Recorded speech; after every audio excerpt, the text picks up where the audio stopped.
or advice. He also has a channel, his network as well over a building. Paul, you got one of the audio playing in the background? I'm gonna turn it down. There you go. Personnel, student, i.e. women and men, and we're gonna play the video. Yes. Salute to everybody in the chat coming in here. Salute. We're gonna wait.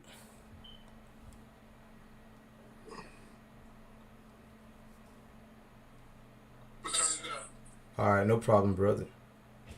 I'm just waiting for the chat to get started. Salute to Dice TV in the building.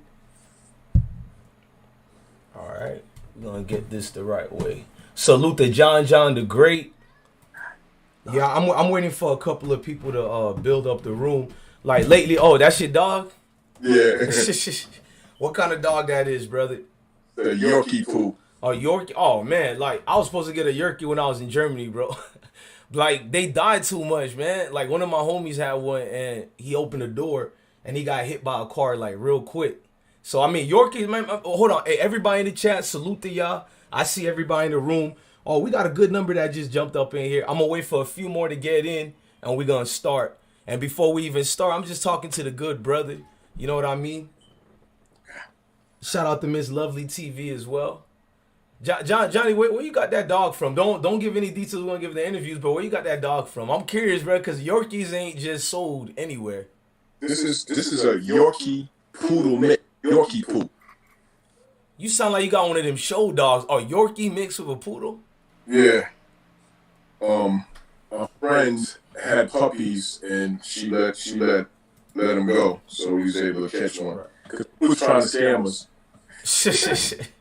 The right paperwork, bro. You basically gonna get at least 600 and up for them.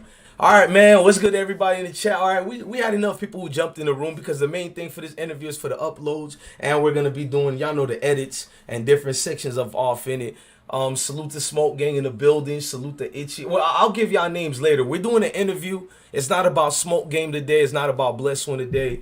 We got a good gentleman in the room with us today, and we got Johnnie Bunting Jr.'s in the room, man. And I hope I'm not saying the last name always, because I'm a Haitian, and you have family as well coming from another country. How to say your last name? Bunting, like in baseball when you bunt. Bunting. Okay, Bunting. Now with you, Johnny, like where we coming from before we get started? Where you originally from? Because I heard Queens Flip. We ain't really on speaking terms like that, but Flip is still the homie. Shout out to Mazo. You know, Flip is very animated, as well he deserved. But he looked at your dress, was like, "Where you from?" And that's good old Flip. So you told me, but can you tell the people where you from besides New York and all that, like your ethnicity?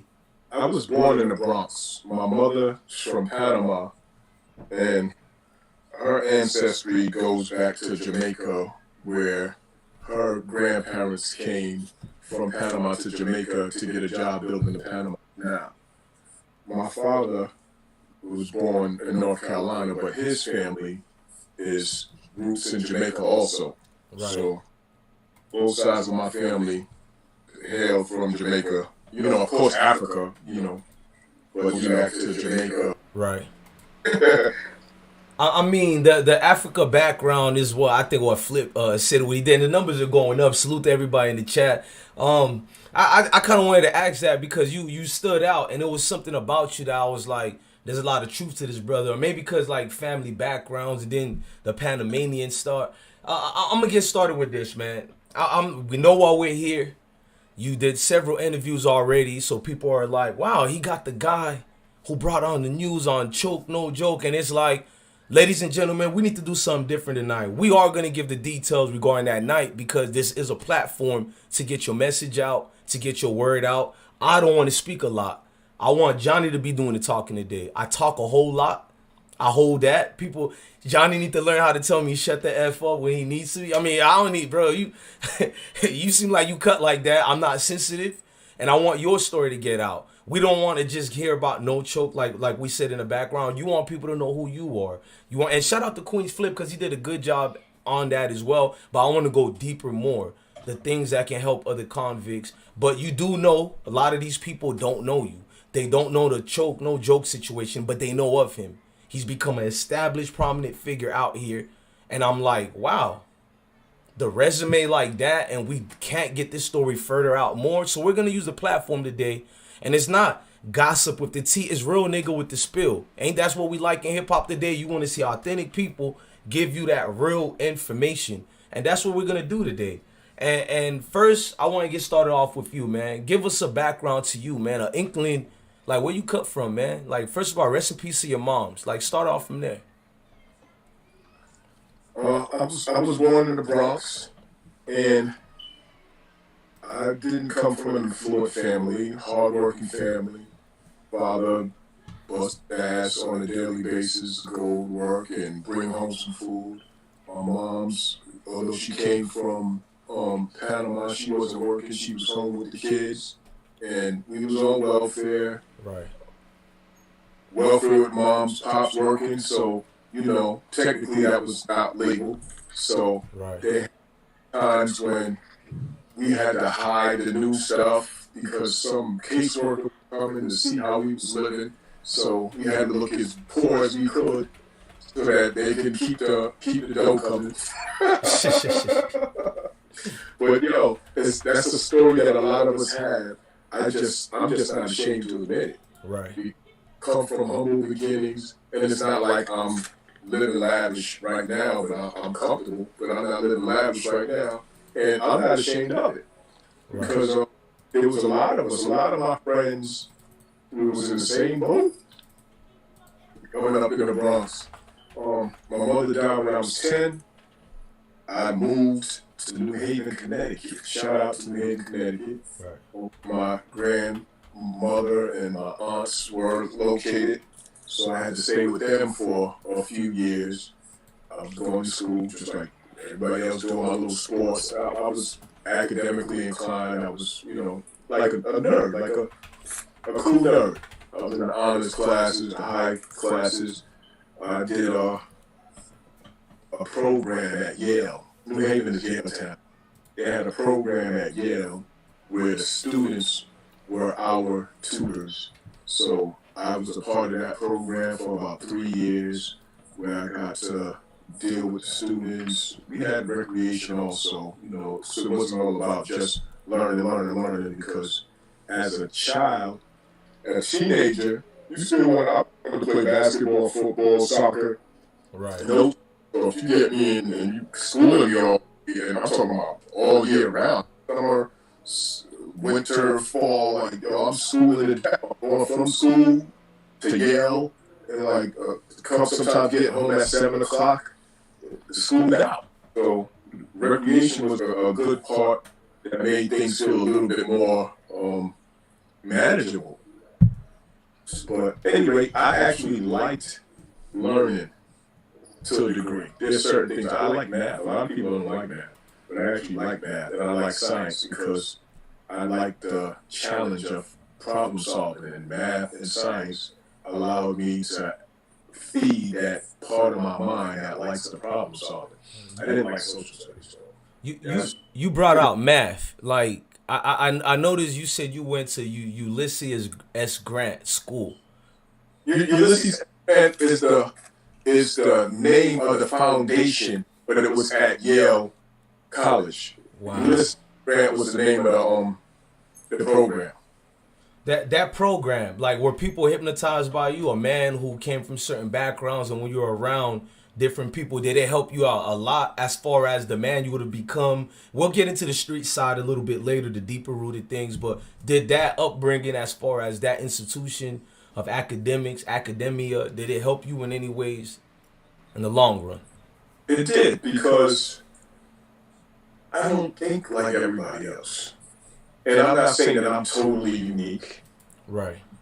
I think outside the box, and part of thinking outside the box is what we were trained when I was there.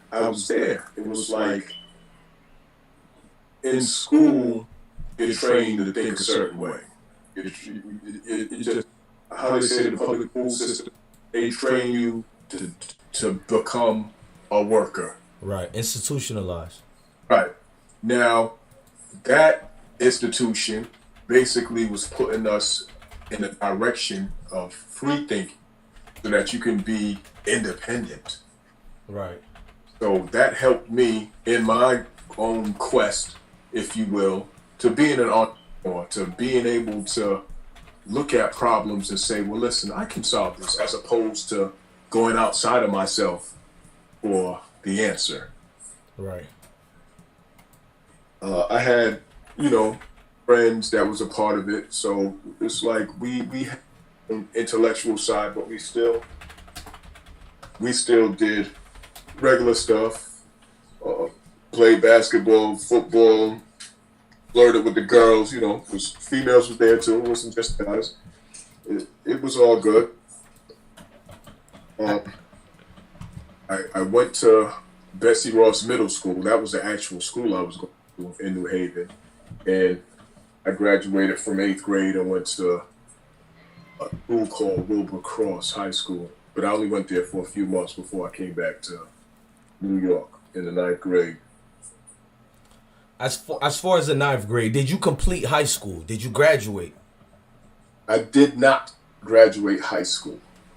I got my GED on Rikers Island, C-74. Man, you've been everywhere. You just said Riker Island, and part of me, I want to get back to Johnnie Bunting because your story. I got convicts in my family. I don't know proper terms, convict, people who've been arrested, whatever the terminology is. You know, I understand my brothers and will get on me right now, bro. Don't say no convict that's why I have to watch my words. But before we get to that side, your family troubles. Can we get into that side? A lot of it's holiday seasons. A lot of folks in them ain't got no families out here. I want people to relate to you. So, what them family troubles was looking like? I had my little struggles with my grandmother. I didn't know this at the time, but now as an adult, now I know I have trouble with authority. I do. I have trouble with people telling me what to do. Right. And since I'm a free spirit and free thinking spirit, I don't do well with rules. And not to say I was breaking crazy rules, because I wasn't. Right. I had little stuff. My grandmother, she was country. So I used to do certain things. Country Bama. Right. She used to do certain things that was wrong. And I would try to correct her, not out of, trying to be bad, just try to help. And she didn't like it. Then it started becoming fun to me, like, oh, she don't like that. So one of the things that I used to do intentionally to get on her nerves is when she watched Wheel of Fortune, she'll watch Wheel of Fortune and try to guess the puzzle, try to solve the puzzle. And I would know the puzzle fast. And right. She'll be messing it up, saying all sorts of things that is impossible for it to be that. And then I'll tell her the answer. She said, that's not it, that's not it. And then she go, and then when they solve the puzzle, it'll be exactly what I said. I'm like, yeah, I told you. And she didn't like it. Those are little things that I used to do that she didn't like. But it's like at that time, when I was that young, it's not like I was going out, hanging out late. I'll get on my bike and ride around. New Haven is a small town. So once I get on my bike, I can leave town. That's it. I'll be in Hamden, which is another town over. West Haven, which is another town over this way. East Haven. It's like depending on what direction I'm going in, I'm in another town. But I have classmates from Betsy Ross or Wilbur Cross or Ulysses S. Grant, which will be in, depending on which area I go, that's where I'm linking up with some of my classmates. We wasn't doing nothing crazy. The worst thing that I was a part of, but I didn't do, is we'll go to the mall. I'll be with a couple of guys that got sticky fingers, and they'll go up in the stores, and I'll be with them. And I'll be like a diversion. Right. They'll steal, and they were stealing porn magazines. So it's still porn magazines. I'll be a diversion. I walk around touching everything, so that they think I'm trying to steal something, and so they follow me.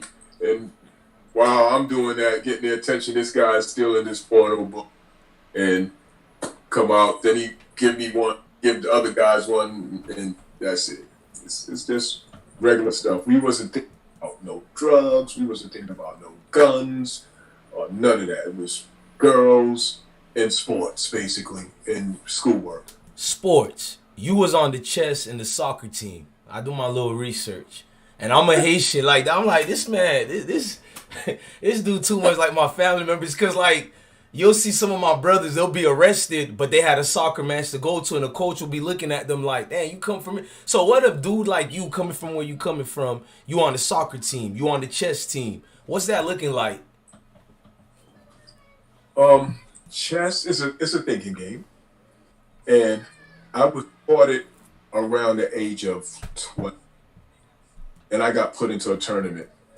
I didn't last long, though, because I was brand new, Right. but I liked it. Soccer at that time in that school, soccer was unisex, so we had girls, and that made it fun. I honestly didn't like soccer until that. And matter of fact, and Ulysses Grant, soccer was more competitive. In school, Right. it was just the girls are there, we gonna mess around. And Ulysses S. Grant, like people was really trying to win. You know, guys was doing all sorts of tricks that you see on TV, and they was really, because we had a lot of guys that was foreign. You have the Jamaicans, you have guys from South America, you have guys from Asia, Vietnam, playing. Like I'm telling you, a lot of these guys from different parts of the world, their family was pushing education on them. So me saying these people, this is not foreign because it was a melting pot. A lot of these people were not American. Right. They were smart. They were bright in the schools. They was chosen out of their schools to program because they were smart. But they also liked soccer. And they was not playing no games when you get on that soccer field. They was playing like they was trying to get a scholarship. I mean, Johnny, you telling us about the soccer stories, the great times that Ulysses, man, my Haitian accent is about to tell him I can't pronounce it properly. Shout out to during the Civil War. I know who he is, but you telling us about these good times, brother. Most people in the room watching, like me, no matter if you come from the suburbs or not, we all come from a dark place in life.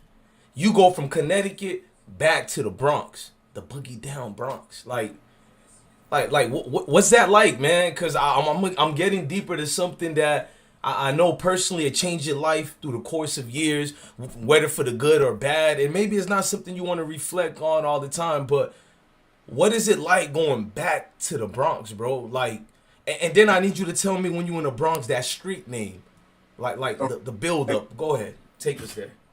In Connecticut, on regular nights, Monday through Saturday, at the time I was living there, it may have changed now.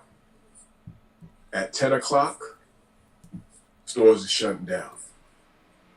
On Sundays at like 6 o'clock, it was shutting down.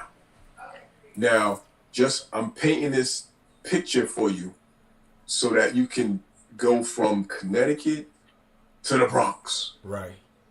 Now, I never knew they had 24-hour store. Like, I get to the Bronx like 10 o'clock, stores are still open. Like, people's like, what? Some stores you can go in, other stores, they got the plexiglass where they spin the thing and you put the money in, they spin it back. And like, people are still out on the street. Wow, this is live. Right. The clock was shut down unless you in a car. You didn't really see nobody walking on the street in New Haven. It was like, unless you're coming back from somewhere, like 10 o'clock, something closed and you got to walk home. So you might see a couple of stragglers walking down the street or the bus come by. I think the bus had stopped at like 11. And after that was like a ghost town. And I come to the Bronx, things is live.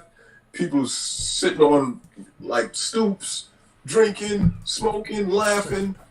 And I'm like, wow, this is fun. Like, it was like a whole new world. It was like a whole new world for me. Like, yo, there's a lot of stuff going on here. Before you go deep on that, talk about the dress codes, like how you thought you dressed a certain way, cause you know you from New York, man. Like, bro, you from New York, and when I moved to New York, I heard on the interview the way you broke that down, man. That reminded me of a younger version of me, of all you New York cats making fun of me. Hey, this country boy come to New York. So tell me that experience right there, the fashion.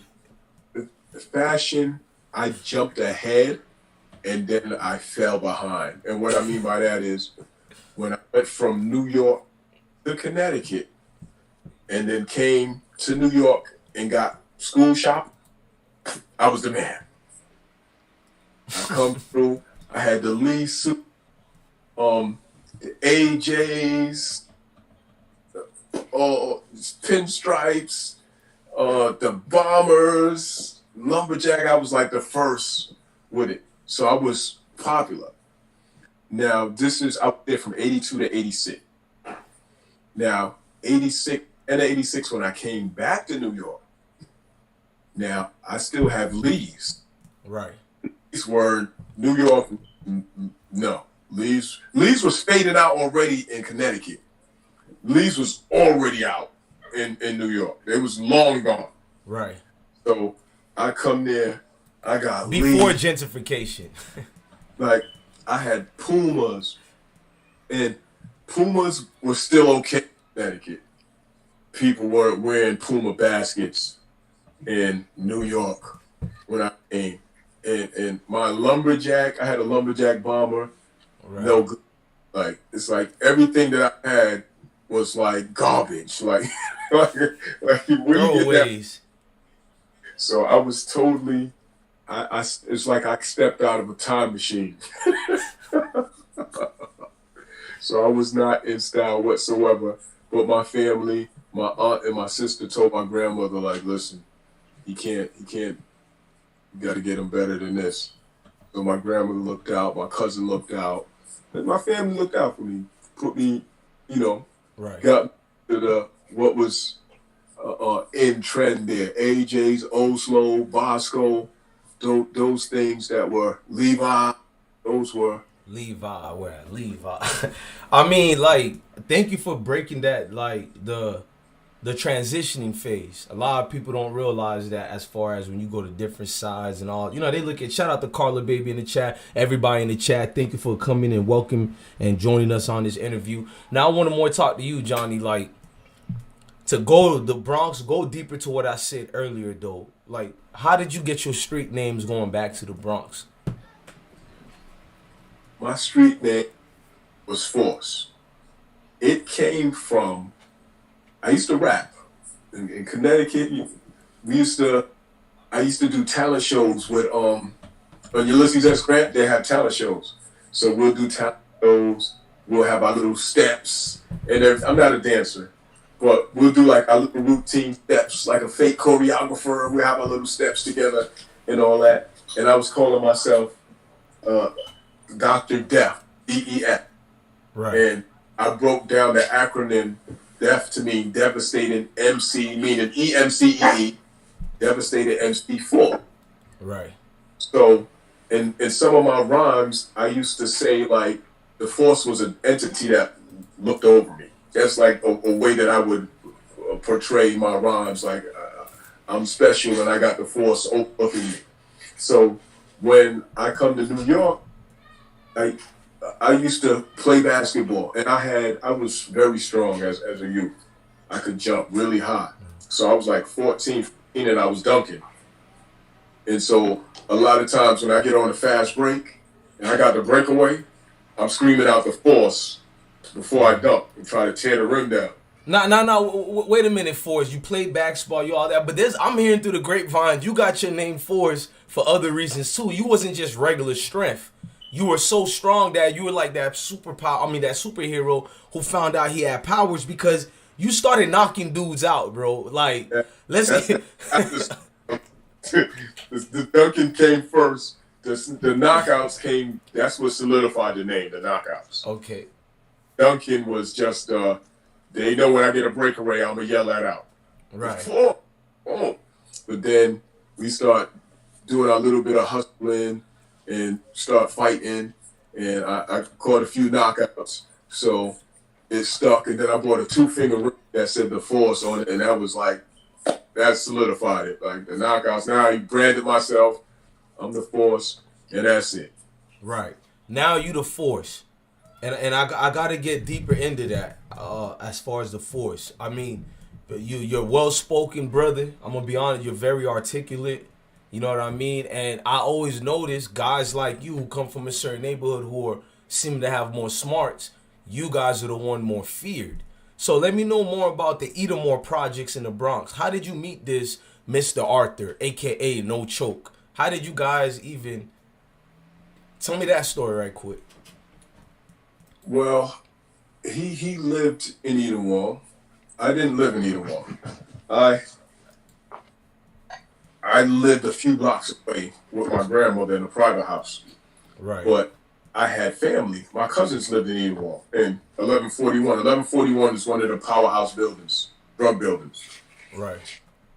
So my cousins lived there. 1132 was one of the powerhouse buildings where Choke was from. Now, I wasn't the man at 1141. He wasn't the man at 1132. It's just that we had links with people in those buildings. Now, as far as him and I connecting, when I first came on the scene, I don't know where he was at. Right. And he wasn't even in town. He had left the state. So, you know, there was a death with a kid on the elevator, and he was playing with the kid. The kid fell. I don't know the full story. Right. But people were mad at him about it. So he left town. I came through. I started getting money. He fell back on the set, probably like 88. I used to come to his building because I dealt with guys in his building. I had some guys working for me that either lived in the building or would sell in front of the building, so I would come through. We were not tight in no sense of the word. You know how you can have people that's in your neighborhood, you see them regularly, sometimes you say what's up, most of the times you don't. That's right. that. But the guys that I was cool with, like guys that was running with me, was cool with him. So they'll see him, hey, what's up? How you doing, blah, blah, blah. And usually if he's with my boys, then I'll be like, yo, what's up? I didn't have no hatred for him. I didn't have love for him. It was just art. That's Artie. Right. My co-defendant came to me, said Artie needed some work. I'm like, what's up with him in his building? There's some guys that had, I'll be honest, it was guys that had more money than me at his building. Like, you need something, get it from them. Like, I don't know what the situation. I told my co-defendant this, like, how come you can't get it from one of them guys up there that got it? That's selling weight. He ain't had the money. So then now I understand you can't get it from nobody. You ain't got no money. Like, so I'm like, so what you want to do? He's like, oh, I want to front him something. Oh, all right, cool. I'll front him something. Now, I had said a half on Queen's Flip, and that was misinterpreted. Because I heard somebody, you know how people will watch an interview and then they'll make a YouTube video of what they saw in your video? Right. Someone made a video and said, yeah, he gave him a half. A half can be a half a key. Yes, it can. But it wasn't. I didn't give him no half a key. I gave him money for a half an ounce for 14 grand.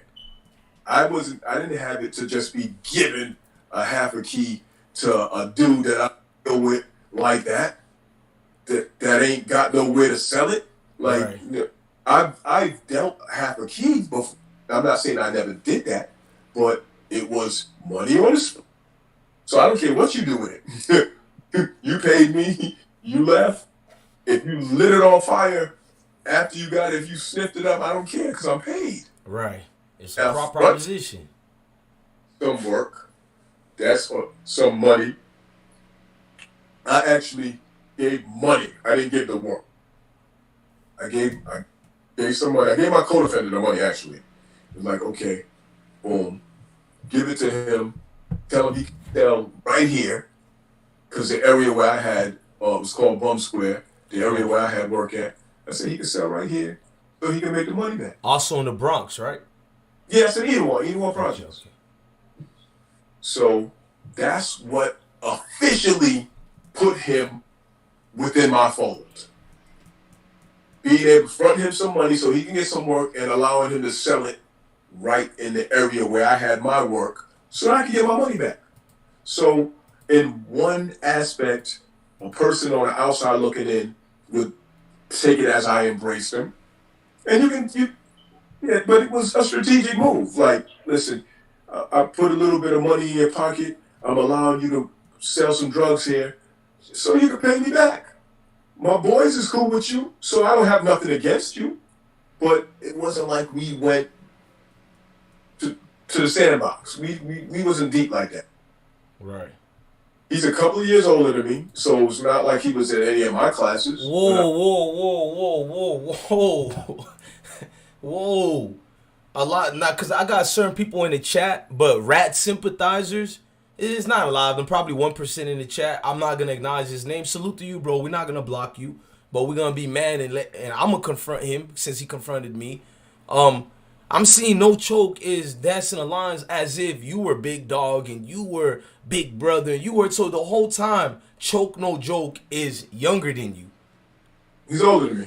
Damn, this nigga is... So this nigga got out his way to make excuses for himself, but the whole time, a guy that's older than you did what he did? At the time of the situation... But let's not talk about the snitch part. Yeah, I'm like 5 minutes from getting into that, but let's talk about him being the older part. I'm just saying numbers. Right. At the time of the situation, I was 17. He was 19. Now, this is because I've heard people say stuff. He said, yo, he was 15, this, that, and the third. Okay. I like math. Yeah, let's talk. In fact, you helped me out right quick. You helped me out, Johnny. Last time we did this, we didn't get to hear your side as far as the age part. Jojo Capone tried to break it down, and as if the guy in the chat who just came in our chat used that excuse as well. If I was his age, I would have tell on you, bless one. And I'm like, first of all, I don't care if he was 14 or 15. A rat is a rat. But break that down more, the age part. Here's simple math. He's 50 right now. Whew. So I'm 48 right now. Damn, you was damn near a baby you went in if you 48 right now. Yeah. The prison at 17. I got locked up at 17. I'm sorry to hear that, Johnny. I didn't pay attention to that part. 25 years and you still 48? Man. Yeah. He was 19. He was saying he was 15. Right. He said 3 ages. He said I caught him on 3 times and I'm gonna expose that later. I got him on video saying he was 15. I got him on audio saying he was 16. I got him on Instagram telling Jojo Capone, I was 17. You know, you get the human body, you get emotional, and you don't. Let me fall back. Go ahead, Johnny. Here's the thing. I can forget what I had for breakfast today. Right. 5 years ago. Right. If you ask me 5 years from now, how old was I? Mathematically, it can't change. Right. So it's 2020. If I ask you how old were you in 1989, the answer never changes. Never. Unless you're saying he was born in May. Right. If you say, well, okay, how old were you in January 1989? He might say, I was 18. How old were you in June of 1989? 19. You might do that. Right. But a certain date. How old were you on June 1st, 1989? That number never changes. Never change. Undefeated. So for a person to switch numbers because some people will sympathize with you, but you're 15, You're easily manipulated. You were scared. And all right, I understand that, but you wasn't 15. Right.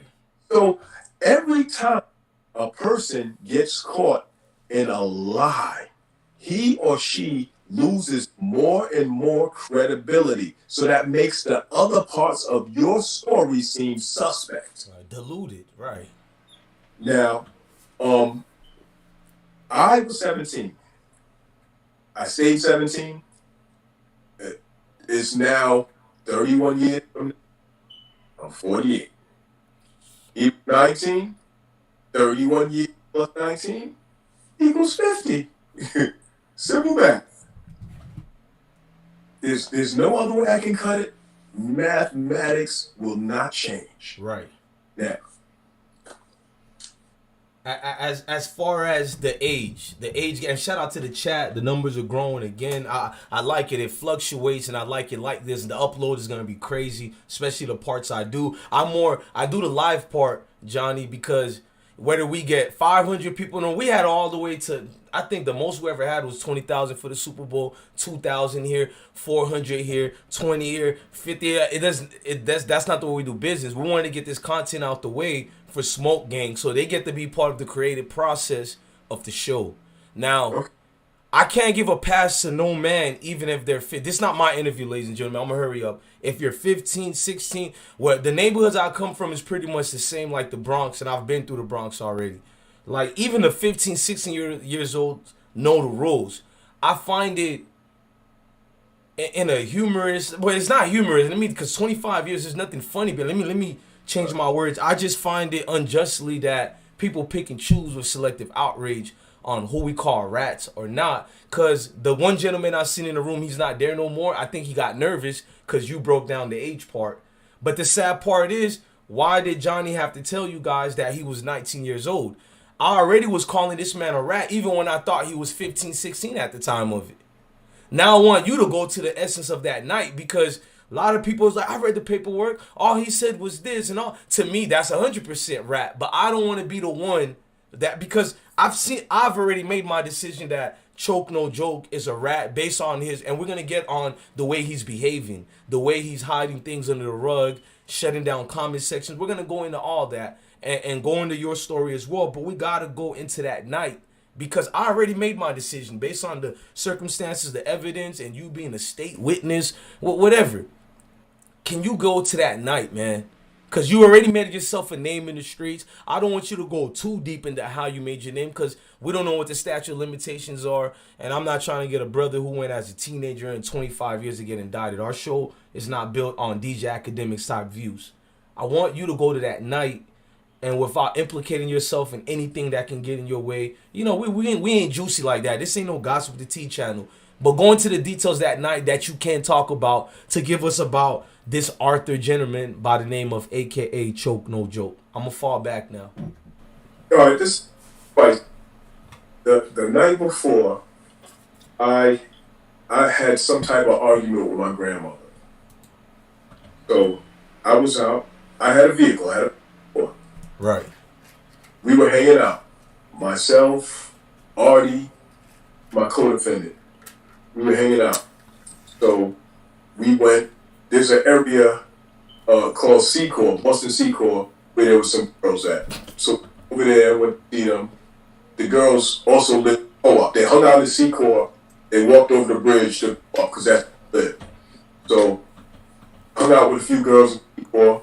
Then we went over to co-op. Chill.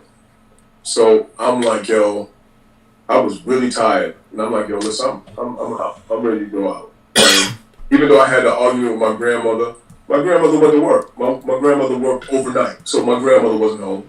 Right. So I'm getting ready to go home. And Artie wanted to go down to 8th Ave. You know, 8th Ave was the joint. You go down to Harlem, fronting girls. It's still the spot. It's still the spot. Right. So he was like, yo, I want to go to 8th Ave. I was like, yo, I'm going home. I'm tired. So the shorty was right there. So he's like, yo, listen, I'll pay for the motel. So he said it right in front of her. So he put me on the spot. So I'm like, all right, boom, let's go. We go to the motel. He pays for the room. The name of no one cared about the name or who was on it. I didn't know, didn't care. Went got the room. It was a 4-hour stay. So like, okay, well listen, 4 hours, come back. 4 hours. I don't remember the time. Supposed to come back in 4 hours. We went, 4 hours came, 4 hours went, we came out, he didn't come back. Now, let's mind you, this is 1989. We had beepers. Everybody didn't have a cell phone or mobile phone. If you had a mobile phone then, you were doing it. Because you had to pay for every call. In, out, like, it had fees, crazy. I know people who had mobile phones, but I wasn't one of them. And he definitely wasn't one of them. So, we come out there, no one's there. We don't got no way of calling him. So, we could beep. I'm not even sure he had a beeper. But I know my other friend had a beeper, so they were together. I know I beeped somebody. We didn't get no answer. We went to Edomore. I ran across him. That's where I ran into him. Was Edomore the meeting spot usually with you and Arthur, a.k.a. Choke? Say that again? Was Edomore Project usually the meeting spot since you didn't know Choke that well? That's where he lived. That's where I hustled. Wait a minute. So Mr. Arthur, Choke no joke, gets to make the excuses that he do. I don't want to sound like a judge or anything like that, but he comes from these projects and nobody in those communities. Look, we don't wish harm on nobody here. We don't target any individual groups or anything like that. But I was told there was always street justice. So before we get into that, so nobody in his neighborhood, and I want you to share the story. And after sharing that story, go into either, like, let's use that as a pause button intermission for later. Because I want you to go as far as Edomore Projects. No disrespect to anybody living there. Like, because in my neighborhood, we got a lot of rats that don't get touched as well. And I want you, no, but it's true though. And these are the type of rats that will kill you and your family and things like that. And everybody want to pick and choose. And that's why I feel personal to it. Because I told you my story behind the scenes. I'm not a thug or nothing like that. But I had a thug tell on me. So the excuses that Choke was using, because I heard him. I like being in the military. They teach you how to judge somebody based on the body language and the signs they're giving you, the statements they made before and prior. Like, I just caught him in something else, is why I had to stop the interview a little bit to interject. Because, like, you're speaking facts, man. Like, I can't even cap. Like, what No Choke said to 5 different people, thank God I saved evidence on everything on my portable hard drive. I'll talk to you behind the scenes. But, so this man comes from Edomore Projects. 1132 East. That's his building. Carry on with the story. You're going to see why I stopped it for this long, and then you're going to be like, okay, that made perfect sense. I hate catching you like that, Choke, but my God, bro. Jesus, bro, like this. So we come back to the projects. That's where I run into him at. Run into him at the projects. Now, we're in Edomore Projects. He lives in Edomore Projects. He could simply get out the car and go home. It's almost gone. Like we've been out all night. You can go home now. Like this, I'm not handcuffing you, saying you gotta stay with me. No, go home. So he was driving. So we get in the car. I take over. It's my car. I get into the driver's seat. So we go. There's a building called 1159. The big tall. We go over by 1159. I run into one of the guys. You know, one of the guys I know. He like, listen, this dude is over there by the woods. We used to call it Sousa Woods. They turned it into a park, but we were still the woods. So he was telling me about the deceased. That he's over there because he knew that we had an issue. So I'm like, all right, now, once again, everybody in the car heard the guy say, this dude is over there. And I said, all right, cool. Pause. Let me get out, take my ass across the street where I live, carry on. There was none of that. He stayed his happy ass in the car with us. Boom. I drove around the block, seen him. I jumped out. My co-defendant jumped out, chased him around the corner. Oh, now he gets out, jumps into the drivers, and then pulls up the next block. So he drives past the scene and go up to the next block. After we did what we did, we had to run up the block to catch up with him. Right. We leave. Now, I had blood on my shirt. I did. And the blood came from a cut that was on my thumb. We have to slow you down. I have to interject you here because that's the part I wrote down I wanted to get to. And you such a good storyteller. I want to interject this part so you can continue with the good story you telling. Cause like I like sitting back. You probably think I'm interrupting you. I'm really worse than this. You like the first guy that gets me to sit back, and I've been smoking in the background too. Cause you talked about the blood part. And shout out to my OG Jojo Capone. Like that's why I even knew of you, cause Jojo Capone told me check this guy's story out, bless. You good at doing. That's why I'm not a cloud chaser. I didn't want to bring his name in there, but shout out to Jojo Capone. And I sat down and I watched you. Now the blood part. Why did he, I'm sorry I have to ask you this now. I was going to be 30 minutes later, but why did he have to tell them that part when because it's right there on the paperwork, and they asked him, did you see him with the weapon? He admitted to that, and he explained his definition of whatever the weapon was. But the blood part, that part you could have denied up and down. I've been interrogated. I've read them questions. I had Fort Lauderdale police beat me up. I know the officer name and everything. Karma is a bitch because he lost one of his legs. I don't wish that on nobody, but the Most High don't play with people. And this dude beat me up, never snitched on him or nothing.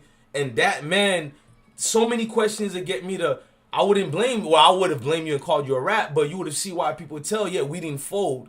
This guy's in a friendly conversation with the interrogators. Why? No, I don't care about you and Choke not having a cordial friendship. It don't matter if you guys are, I got shot. I don't care if you're the guy who shot me. Why did he tell them folks? And I need you to break down that night, go deeper, because why did Choke tell the investigators you had blood on you that night? That part stayed stuck in my head. The other parts are rats. We already got that out the way. But why give them the extra juicy? I don't care if you didn't see the murder. Oh, but this is no Choke side. I didn't see the murder. I've never said to them I seen him kill him. But bro, all the things you gave. If I'm the DA, oh my gosh, we got a golden goose over here, the jackpot of all clues. Jesus, right. Blood. We seen you hit the corner. I'm getting a little too emotional because it's like, why we got to go through all this interrogation to see what's cut and dry and what this is. This is way beyond snitching, but yet I can't make the people watching me think I'm actually breaking you down like this is an interrogation room and I don't believe you. So let's get that out the way. This is Johnny's truth to Smoke Gang and everybody watching. Me, I'm biased. That's why this is not about me, because everything is cut and clear already. And I want you to break down to the masses and that night, but why did he tell him about the blood part? Did you scare him? Honestly, this is my opinion because I wasn't there when they got pulled over. Now, the paperwork into the investigation, I was locked up already. So the investigation continued because Pat was the crackhead. Pat said that it was two people, myself and somebody else. Wow. He went and viewed a photo of something and told on my co-defendant. My uncle viewed some photos and told on my co-defendant. So they're looking for my co-defendant. That's it. It was two people, me and my co-defendant. So how long they were looking for your co-defendant? I got locked up on the 1st. He got locked up on the 5th. Okay. It wasn't long. Right, not too long at all. Right. So they were driving around in my car. Now, for the purpose of the viewers who seen my other video, although I was 17 years old, I was kind of intellectually inclined, and I really don't think what I'm getting ready to say you had to be an honor student to think of. I told God, take my car home, park it. Because I know the car was in the vicinity with the situation, and the bat was in the trunk. So, because the bat was used, they hit the guy before I stabbed him. So, they were still driving around, joyriding in the car. The police is looking for my co-defendant because they had 2 eyewitnesses that said he was there. We're gonna get to the female later, but continue. So, when they get pulled over, they arrested my co-defendant on the spot. Now, here's where this is my speculation. Since Artie is in the car, the police are going to say something to him. Do you know something, this, whatever. Now, depending on what type of tactics they use, they may have said, we think you were there. We think you had something to do with it, to get him to talk. Because, just like you said, there's no reason for the blood to come out at all. None. If you weren't there, you didn't see nothing, then you didn't see nothing. So to add the blood is, in my opinion, a way for you to get you to appease them, to throw them a bone, to give them something where they go. Hold on, Johnny. To everybody in the chat, some of you folks are young, so you're probably thinking Johnny is wild for that. They would have find out. Mind I tell you, this is like 1989, 1990. This is not after September 11 where we got cameras everywhere where you like, I mean, you know how many things folks in them got away with back then? Carry on, because I have to let people know that they're probably thinking CSI, Miami, the TV shows. like they're not understanding why I'm so adamant. Like, why did he give that part up? Like, this is like even cops got away with the same things too. My bad, Johnny. Go ahead. Right. So this, like I said, there is no paperwork. There's nothing to prove what was said as far as what the police said to him or my co-defendant in interrogation. The United States, I'm good at law, so some of the times I'll say something which would give a little bit of teaching, a teaching moment. The United States Supreme Court says that it's not against a defendant's constitutional right to be lied to by the police. Right. So police lie to you in order to get you to give a confession, it's all good.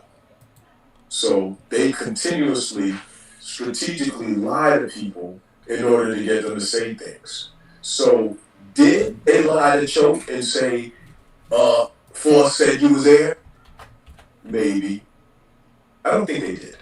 But now, if they did, now this is me throwing him a bone. If they did, and he honestly believed that and said everything he said, once he seen the paperwork and saw how the investigation was, he owed me an apology. He could have been like, damn, they played me. Right. Sorry, man, blah, blah, blah, blah. But he held firm and said, no, you did this, you put me at the scene. I didn't put you at the scene. Nobody put you at the scene. You put yourself at the scene. Why? Did they say something and trick you? I don't know. Did you just come out when they pulled all over and said, listen, under arrest? Boom. Now, there's several other lies that can be pointed out, and we can say, listen, well, this is a lie, this is a lie, this is a lie, which takes credibility away from him, and say, listen, well, then you probably were just sitting there lying, and no police even said that I said anything about you because you're telling too many lies. Right.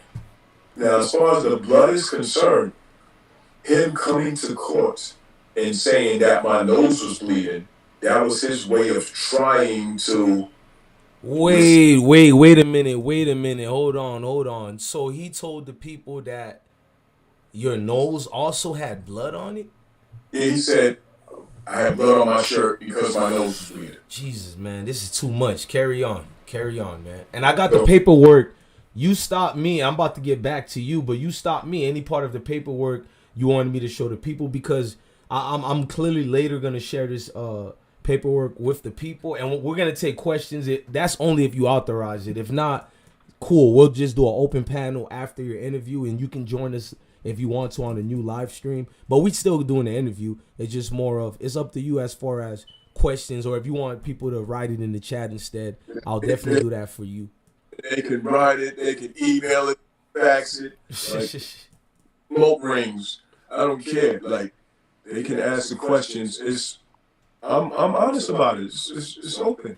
See, when you hide, then it's like you take away your own credibility. And I have people who jumped on my comments and said, well, the paperwork says Dennis Jackson, that ain't you. That was my co-defendant. So anything that they say in his paperwork is stuff that can be used against me too. That's the same case. Right.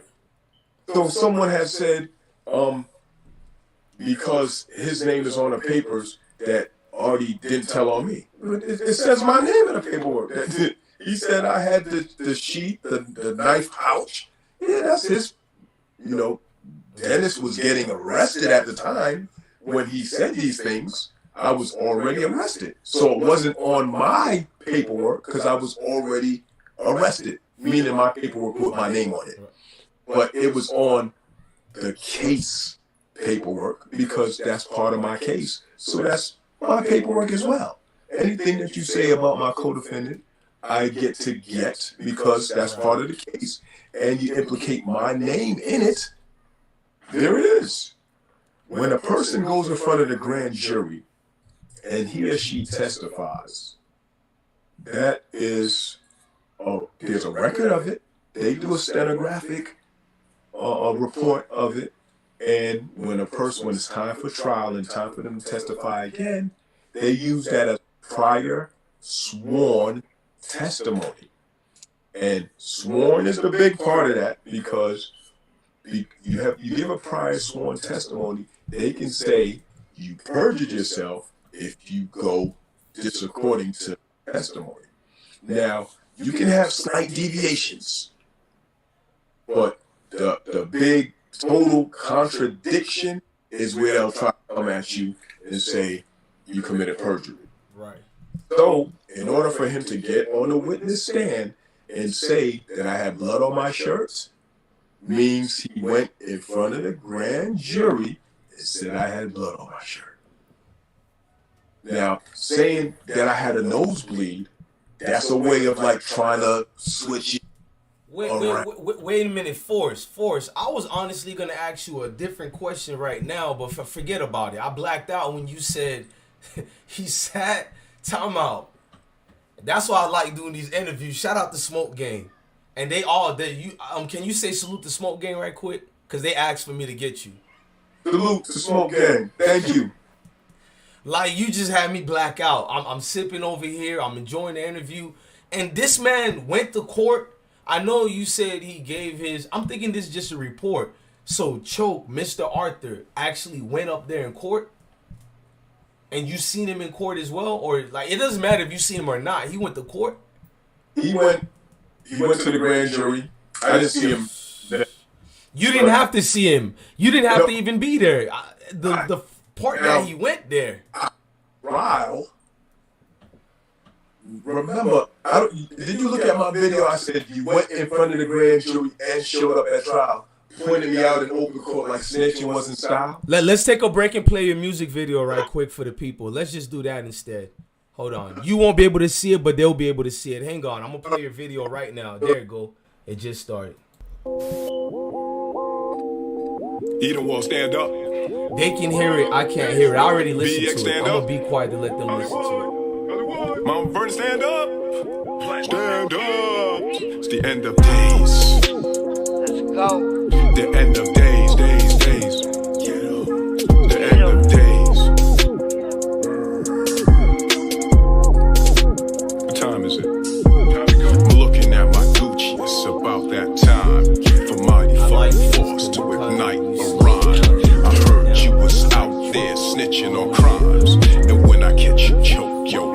ass is mine. Choke, no joke, jiggy, choke, no joke. You went to Brooklyn, got your jiggy jaw broke. The homies called you up and asked you who they wanna shoot. You said, nah, dog, and filed a lawsuit. Although I can't label you a snitch for doing that. You's a certified bitch and a rat. This giving me good. People,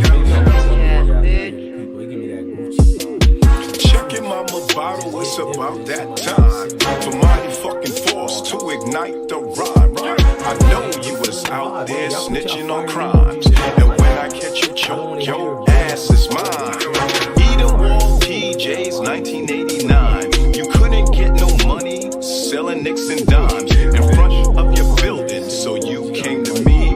I put your monkey ass on to get some cheese. Cheese. Get 'em. Get 'em. Snitch ass bitch. What part of the motherfucking game allows G's to testify and keep a thorough name? You went to the grand jury and showed up at trial. Pointed me out in open court like snitching wasn't style. You's a fucking rat. Snitch ass bitch. You's a fucking rat. Rat. Snitch ass bitch. You's a rat because you testified. And if I squash your rodent ass, that'd be pesticide. You fucking rat. I don't care if it has no beat, man. I'm a hip hop. Get 'em. Factual with paperwork. Check your mama bottle, it's about that time for mighty fucking force to ignite the rhyme. I know you was out there snitching on crimes, and when I catch you choke, your ass is mine. I checked with the experts to find your net worth and found out you're worth less than fucking wet dirt. It says that you're worth less than 25K. I know 25 ways to make 25K. I'll probably make your net worth in 25 days. Hey. Hey. I drive a GL5. Y'all gonna hear way more of this video. I'm gonna have it on all of the hip hop promotions, cause you know I get hella views when I do the bigger stories, the King Vons and all that. Your videos will definitely be on it because let me get back to you on the screens. I see Choke is kind of deteriorating away, and I've never seen somebody broke Choke like that. Not Jay-Z, not Dame Dash, not Charlemagne the God. Charlemagne the God had a whole team. Charlemagne the God even sued me. Shout out to Charlemagne the God. I ain't no beef over here because the case situation he had. Charlemagne the God put so much pressure on Choke. Choke stopped his whole case, that documentary that he had going against Charlemagne. And then when you put pressure to Choke, I seen something different. Choke is out here doing apologies to everybody. He apologized to everybody. I don't know if he took the video down. And before I get to him, I want you to tell me, how do you feel that somebody is trying to call Force, aka Johnnie Bunting Jr., a snitch, and you did 25 years plus 7 months? Yeah, I counted, nigga. Because I counted, nigga, because I got family members locked up. And once upon a time ago, I did 5 days in jail thinking I'm about to get 5 years for a dumb kidnap case I had nothing to do with just because I didn't want to rap. You know what I mean? And I still wasn't going to rap. My mom almost beat me up because it's like, damn, God, I'm in an effed up situation. If I tell and get out of this, my family going to get killed, educational purpose. I'm going to get, if I do get out, I won't be living long. It's just the rules of the streets, and I'm okay with it.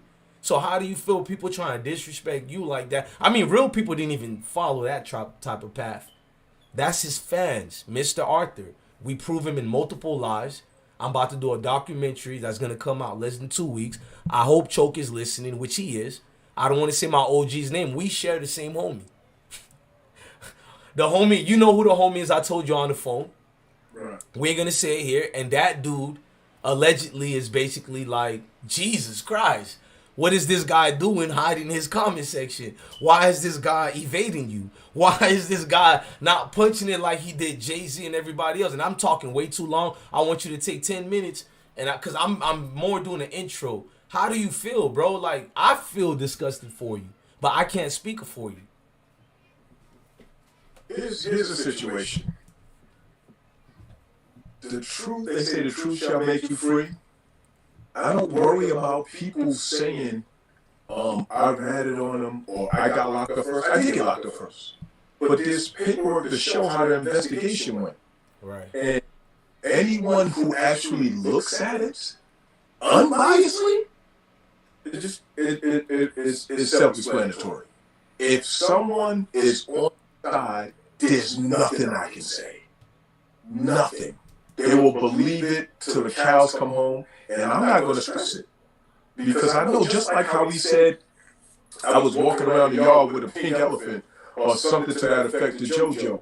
There's guys that's been up north that's in the chats. They watching these platforms and they're saying, no, he's official. They know. So I have the truth behind me. He's painting pictures and he's creating facades and he's doing all these things. Now he grew and he developed himself as far as a name and so on and so forth by clout chasing. Right. He with Jay-Z and Dame Dash, he was behind the scenes. He wasn't nobody. When they had a situation, that's when he came out and he used that to his advantage, got his name out there, and he did a few other things that was noteworthy, but he used that, and he been on a perpetual clout chasing marathon for over a decade. But who's saying that about him? I've been on his ass for less than a year, and people say I'm clout chasing. And this is one thing I learned. I learned this on TV, but I learned it nevertheless. And matter of fact, and even in the hood. Because I remember when I was young, I was like 15, we had a little situation where guns came into play. And I didn't have a lot of money. Right. We had some guns going into play, so I couldn't hustle. We shooting at each other going back and forth. I couldn't hustle. I was broke quick. I can't hustle. We shoot at each other. I'm like, listen, when you're ready to go, I had your money right. Guess what? I got my money right. So I can come at him now. Now people saying clout chasing. How I'm clout chasing? Well, I'm rocking minks, driving big bodies. Who am I clout chasing? He ain't got what I got. Listen, and this is a true statement that I'm getting ready to say. If this pandemic didn't put you in a position to be on unemployment, then you ain't got a job. Now, if you have a business and your business is still making this money, cool. If your business ain't making money, then you can get a grant and you can get loans to help your business. I know this because I lived it.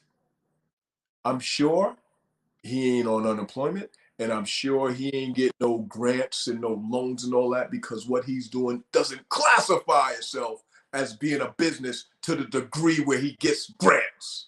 So get out of my face with that fake ass, you making money. And in my video, I really did check for his net worth. And that's what I saw. I said what I saw. So if somebody lied on him, it wasn't me. So I'm telling you how it is. So you want to go out there and you want to get at Jay-Z and all them, and you want to follow them and try to torment them for years and talk about what they do. They're doing civilian moves. They're doing civilian moves. They're running a business. So if they dealing with somebody who may have had some street dealings, hey. I mean, Johnny, like Andre in the chat says, and if you don't hear me, I'm gonna shut off my mic. I don't got time to fix the audio because this interview is going good. So all I do is just mute my side and it's fixed. If y'all hear echo, y'all don't worry about the smoke gang. We are definitely doing it after the interview. If Johnny can join us if he wants to, because I don't want to connect it with the interview. But Johnny, take us to the guy who died. I don't want you not to speak on him deeply or whatever you can without what you feel might be disrespecting, whatever. Like, you take us to that night, man. Like, how did that beef come about anyways? Because I'm hearing about intestines and guts hanging out, educational purpose. Like, what went left to make it go that deep, as far as if you want to give that testimony or not? Well, to be perfectly honest with you, I'm going to say this for the sake of our youth and everybody who's listening, be careful what you say out your mouth. Because a lot of times you can speak something into existence. I was selling drugs. They robbed me. They jumped me. It was two of them. They jumped me. They got a hold of the package. And for the sake of being clear and being honest, what was left of the package in the Ziploc bag was 33 vials. Street value $165. So, because of my pride and losing $165, getting into a fight with two guys, suffering a black eye, was it this eye? I think it was this eye. Suffering a black eye, I'm like, listen, I got to get him back. The first guy stabbed him in the chest the same day. He survived. This guy, I catch up with him. It went that bad because he actually fought me back. The first guy, I stabbed him. That was it. I would have just hit him like one time, but he sat there and he fought me back. So in the process of fighting, I have a knife in my hand.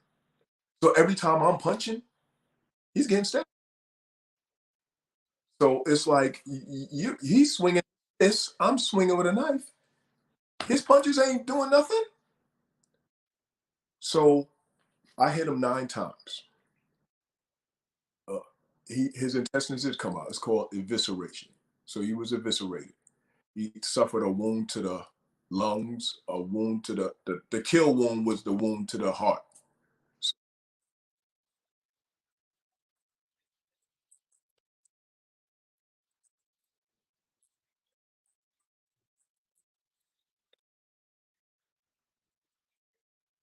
No, I'm gonna be honest. My mind, when the guy told me he was there, my thing was just to make a statement. I gotta see him because he did what he did, and him and I had history before, so it wasn't him and I. It wasn't our first encounter. Now I was 17, he was 29, so this guy I had history already, and he already did the bully thing, and I wasn't having it. So I tried to. This is your second time trying to come at us, and you know I'm not having it. So it was my way of saying, yo, listen, I gotta see you. Boom, set the record straight, put you back in your place. Bam. Like I said, he fought, and that's how it ended So up being. he basically was a buster, like, cause I didn't know he was 29 years old. I thought he was around you and Arthur, aka Choke No Joke. This guy basically had some type of envy and jealousy with the street status you built, right? To a certain degree. No, I'm gonna be straight up. He was sent at me. He was sent. There was other guys. We was going through like a little turf situation, taking over. Go more into that turf situation without implicating yourself. Can you do that right quick? Because the story gets a little bit, the plot twists a little bit. I want to hear a little bit more about that. Like, cause who is Johnny, aka f.d.s? He got people putting people on missions on you. You somebody of some type of status. We had the area Bum Square was really controlled by my crew and another crew. We were actually cool. So we'd be out there chilling, selling drugs, got the music playing, everybody's chilling. And like I said, their guys and us, we'll be standing together talking, blah, blah, blah, blah, blah. I'm in and out because I'm the boss, so I didn't have to be there. I'm in and out. These guys, we cool, dap up, chilling. It got to a point, for whatever reason, their boss, who knew me, seen me and was like, listen, what's up, Force? If you want a package, you can come get it, but you can't be out here no more. So it's like, bring out your gun. And from there, he was like, I'm gonna take my work off the block. tomorrow is on, something to that effect. So I was like, all right. So the next day, I ran his workers off the block. Like, yo, you bluffing? But like I said, we were cool. So it was like, you making me feel like a bully because I'm running guys off the block that I'm actually cool with. So I relented. Like, there's plenty of money for us both to get money. That's how we've been doing it.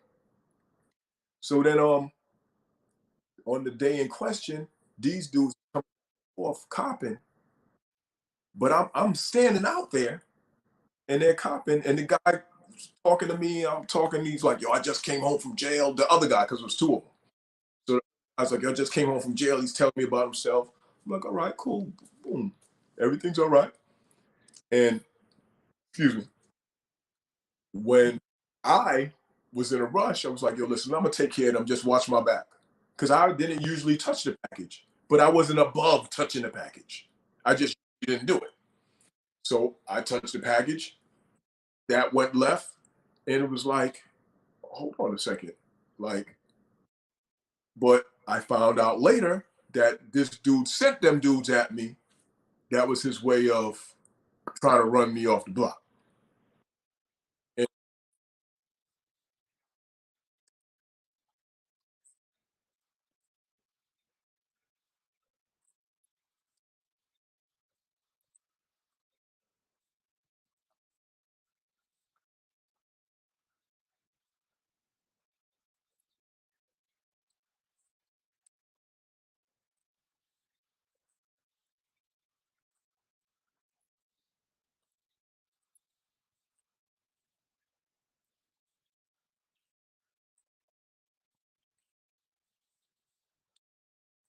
I apologize to the chat. Yeah, I muted myself so y'all don't hear the feedback.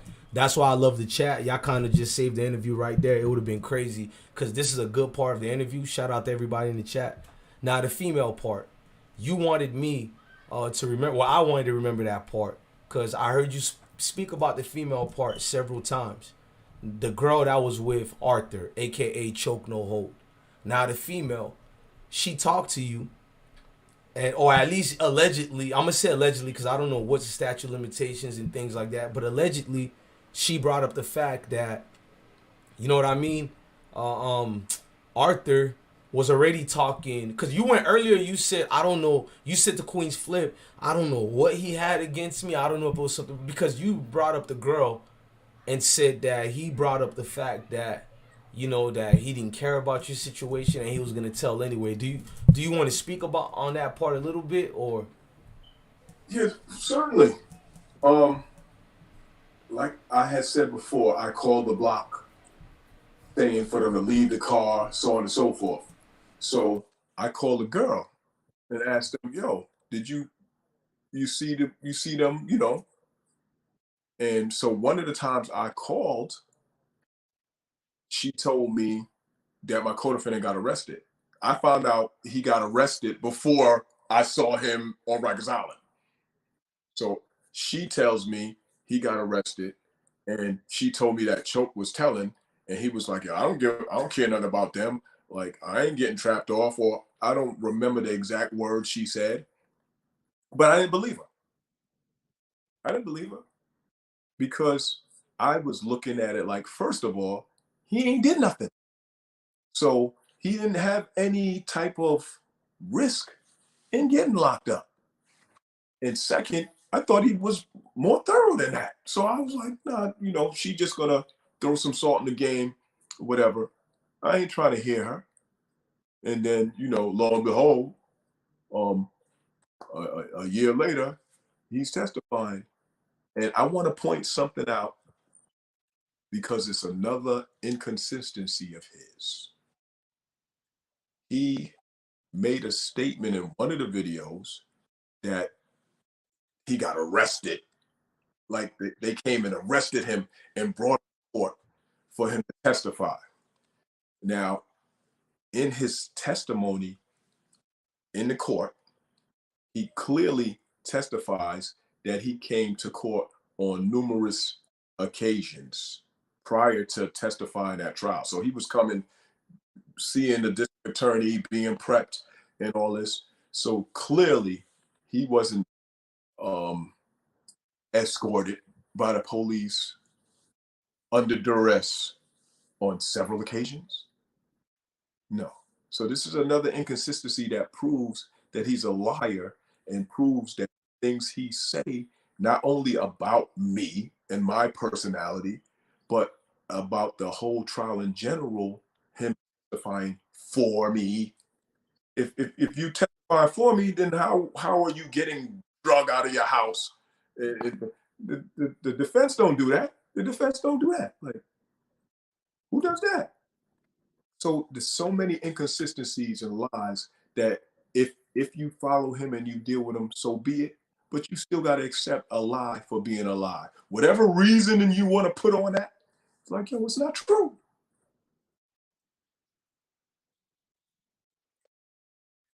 Do you feel his well, I don't even want to get to that question. I remember it was something I wanted to tell you, and I remembered it now. Let me interject that opinion. His neighborhood, the Either More projects, what was the backlash, or did he keep it quiet to the point where you had a case where people still didn't really know about his part that he played in your downfall, or did they know and didn't care? Tell me, what was the atmosphere like in Either More projects after your case went down, and Mr. Arthur, he's a damn witness to the case. You know what I mean? That's something big, at least in my eyes, because, like, forget about what it's like. I don't want to give my opinion. You tell me, what was the atmosphere like with Arthur Choke No Hope?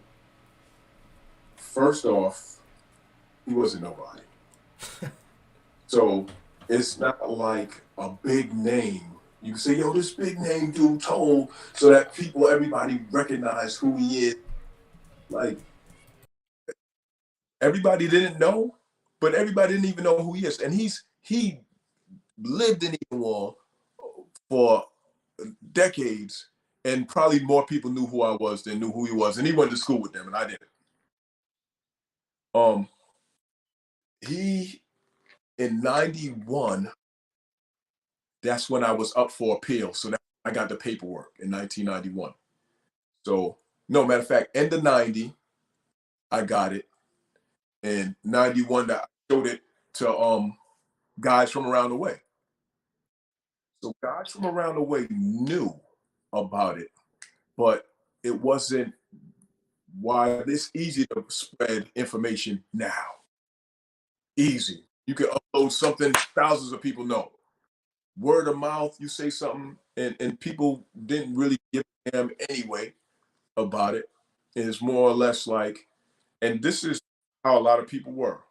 He ain't tell on me. That's why he ended up being around other people in other situations where people saying he might have had something to do with their people because it allowed him to be around criminal activity when he was suspect. I want you to keep going, but also that can speak to why he made it far in his hip hop career and endeavors. Like what you said, the internet world wasn't what it is today. Word of mouth didn't get around. Even though I'm laughing at him, he wasn't this big guy that he talks about when he's shitting on other rappers. No disrespect to use that word. Not like you just spoke why it makes sense now. This is why, because people are asking, how did he get a rise and didn't get touched? This is what I'm being a devil's advocate. This is what some of the comments is like. Wait a minute, somebody would have called him out, but it speaks volume to what you're saying because he didn't have a name. Internet wasn't like that, so I'm pretty sure a lot of your uncles, your big brother, your cousins, the neighbors, a lot of people were rats and got away with it back then. And he had some backing of some people that had a little clout, and so he had like a protection over him. And like my cousin knew about it, and my cousin had a big name out there, and he stepped to him. The paperwork that I had provided, that's his recanting, his abortion, was because I had my cousin step to him. So a lot of people, I guess, didn't give a damn, and the way he was spinning it was like, I'm helping him, because he came to see me. He came to see me on Rikers Island, and at the time that he did the paper, that he signed it and everything, he came to see me. I talked to him, and I honestly was trying to empathize. Like, listen, you was in a messed up situation. You didn't know what to do, but you're trying to help me now. So I was in a forgiving mode. Like, okay, well, let's see, he's trying to help a brother. Boom, let's see what happens. But it's like, if the pressure was not there, he wouldn't have did it. He wouldn't have did it. And as the years progressed, and the simple things that I did ask him to do, when he didn't do it, it's like, okay, well, that shows that you don't give a damn about me. And all the while, he's doing his little things, going to his little schooling or whatever he did so that he can learn how to do videography and getting these little jobs and putting himself in a position where he can meet a Jay-Z, a Dame Dash, and all this. And now he's big, or at least he's big in his own. He's big in the guys in the projects, because there's guys that I know don't condone snitching, but they went home and he took them out for a good time, took them to a celebrity party or whatever, and it's like made them starstruck. And like, yeah, just don't even worry about f.d.s. Don't worry about him. Let's do our thing. And it's like, am I mad at those guys? I'm not. Should I? They don't owe me nothing. Right. So I look at it like this. Although I've been there for guys around the way, whatever I do for anybody that I encountered from around my way was from the heart. You from around the way, I want you to do good. I don't want to see you struggle. That don't mean you have to go home and reciprocate. Because I'm gonna be all right regardless. I proved that. But it didn't fit right to be like, yo, these guys are just chilling with this dude. And, you know, I honestly thought that guys was pressing them. Like, yo, we know you tall off for us. You over here doing the industry thing. Boom, boom, boom. Press, set it out. I'm thinking, well, that's the way it's supposed to be. Look. Like that. He's a bird, a rat, and all that. Right. You get him, you press him, and that's it. I mean, about the pressing part, I mean, a lot of the parts you broke down is cool. And I wanted to ask you before the next question I ask you, and it's to go with what you're saying. Can some of the Smoke Gang people ask you questions? Everybody know the respect part and all that. So over here, we don't do it crazy like nobody like that. And that's just on you. Or do you want to take questions? Not now.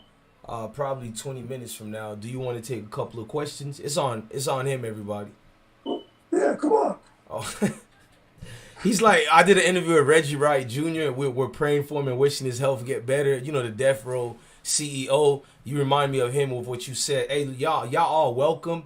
And shout out to X Money in the building. But you guys all know what Smoke Gang members are. We grown-ups over here. So, like, I don't really, like, I like having fun. I like turning up. But when we got a guest in the room, we don't do the corny stuff. We don't do the, you know what I mean? I quickly not just get you out of here, but I try to remember. I know it doesn't matter. I'm not going to get deep into that. Everybody know how to behave. I'm going to go back to you.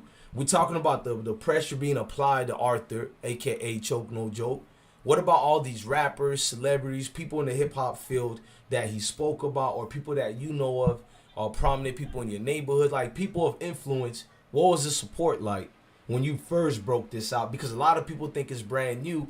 You've been trying to reach the masses with this. When I first came home, we have, like I said, we have friends in common. Hang on, Choke. Carla Baby, I think you just came late in the room. He is Panamanian. Let me put the thumbnail, because in your thumbnail, Johnny, I got the Panamanian symbol as well, along with a whole lot of Bronx type of scenery. So yeah, Carla Baby, he's one of y'all people, because she's a Afro Panamanian as well. So I just thought I'll stop the show. I did think of her too when you said that. So shout out to her in the building. Carry on, my bad, brother. It was just, we've been speaking a lot about Panama, and it's kind of awesome as well about your background as well. Now carry on, my bad. we have a common friend. And so when I came home, I don't have Choke's number. So the person called me, we did a three-way, we spoke, and we kind of cleared the air. Because I was like, yo, you left me hanging. I asked you to help me out, put myself in a position where I could do for myself and come home and have something. And you just left me hanging. And he was saying, oh, listen, you called me a rat. You had this girl call me a rat on the phone, some craziness. So I understood where he was coming from. And my thing was this. In order for me to move on, I had to let him go because I couldn't be stagnated by thinking about what if. So even though that wasn't enough to give me the clarity and the closure that I needed, I had to say, well, listen, I'll accept that for now. I'll move on because I had a mission that I needed to get onto. I couldn't let this hold me back. So once I got myself established and I got my money together and my things in order, and it's like, okay, well, you can't say I want anything from you because I don't need nothing from you. But that cloud chasing thing, and people saying I'm trying to put pressure on him, trying to get this. Like I said, I don't know what he drives. Somebody told me a Honda, but I'm driving big body Benzes and BMWs and all types. I ain't worried about you. Like, come on. So I'm like, all right, you want to deal with people that I. And when I put it out there, he sent word to my cousin's wife and told my wife, listen, tell Force to chill. Yo, we'll talk. What we going to talk about? We had time to talk in 2015 when I came home. It's 2020 now. We're past talking. You done talked enough in 89. Like, so, and I'm saying this to say, and then my boy that connected us in the first, he calls me, and somebody else calls me, like, yo, what's up, man? You doing good? You need to leave that alone. Why? Like, he's made a career. Part of his career is antagonizing people that have clout, and he's talking about these people are ill rats. These people are, and just a pot calling Kevin Black. Like, I don't know the situations, every situation that he done kicked after. I don't know. But I know what he did. So you don't have the authority to call anybody a rat. You are not an authority to be able to say, this is what a stand-up dude is. So I can chase these people or what do you call it? Persecute those who are rats. How are you going to do that? These are your peers. You're in the same boat with them. So now the apology time, because you done burnt a lot of bridges, and I came on the scene, and there's a saying, the enemy of my enemy is my friend. Right. So he is trying to apologize to these people because I'm reachable. And I'm not saying that any of these people tried to reach me, but if they want to, I'm reachable. And so if you try to repair your little bridges and all this, then like, listen, forget him, leave him to the, and whether they reach out to me now, I'm still gonna be me. I was me before that. I'm not chasing. I'm gonna be me. I'm gonna do my thing regardless. I believe in me.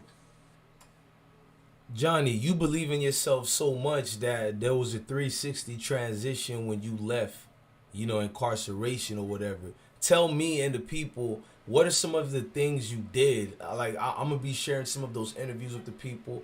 And, of course, I'm going to try to get a hold of the creators of that interview and some of the other videos I've seen.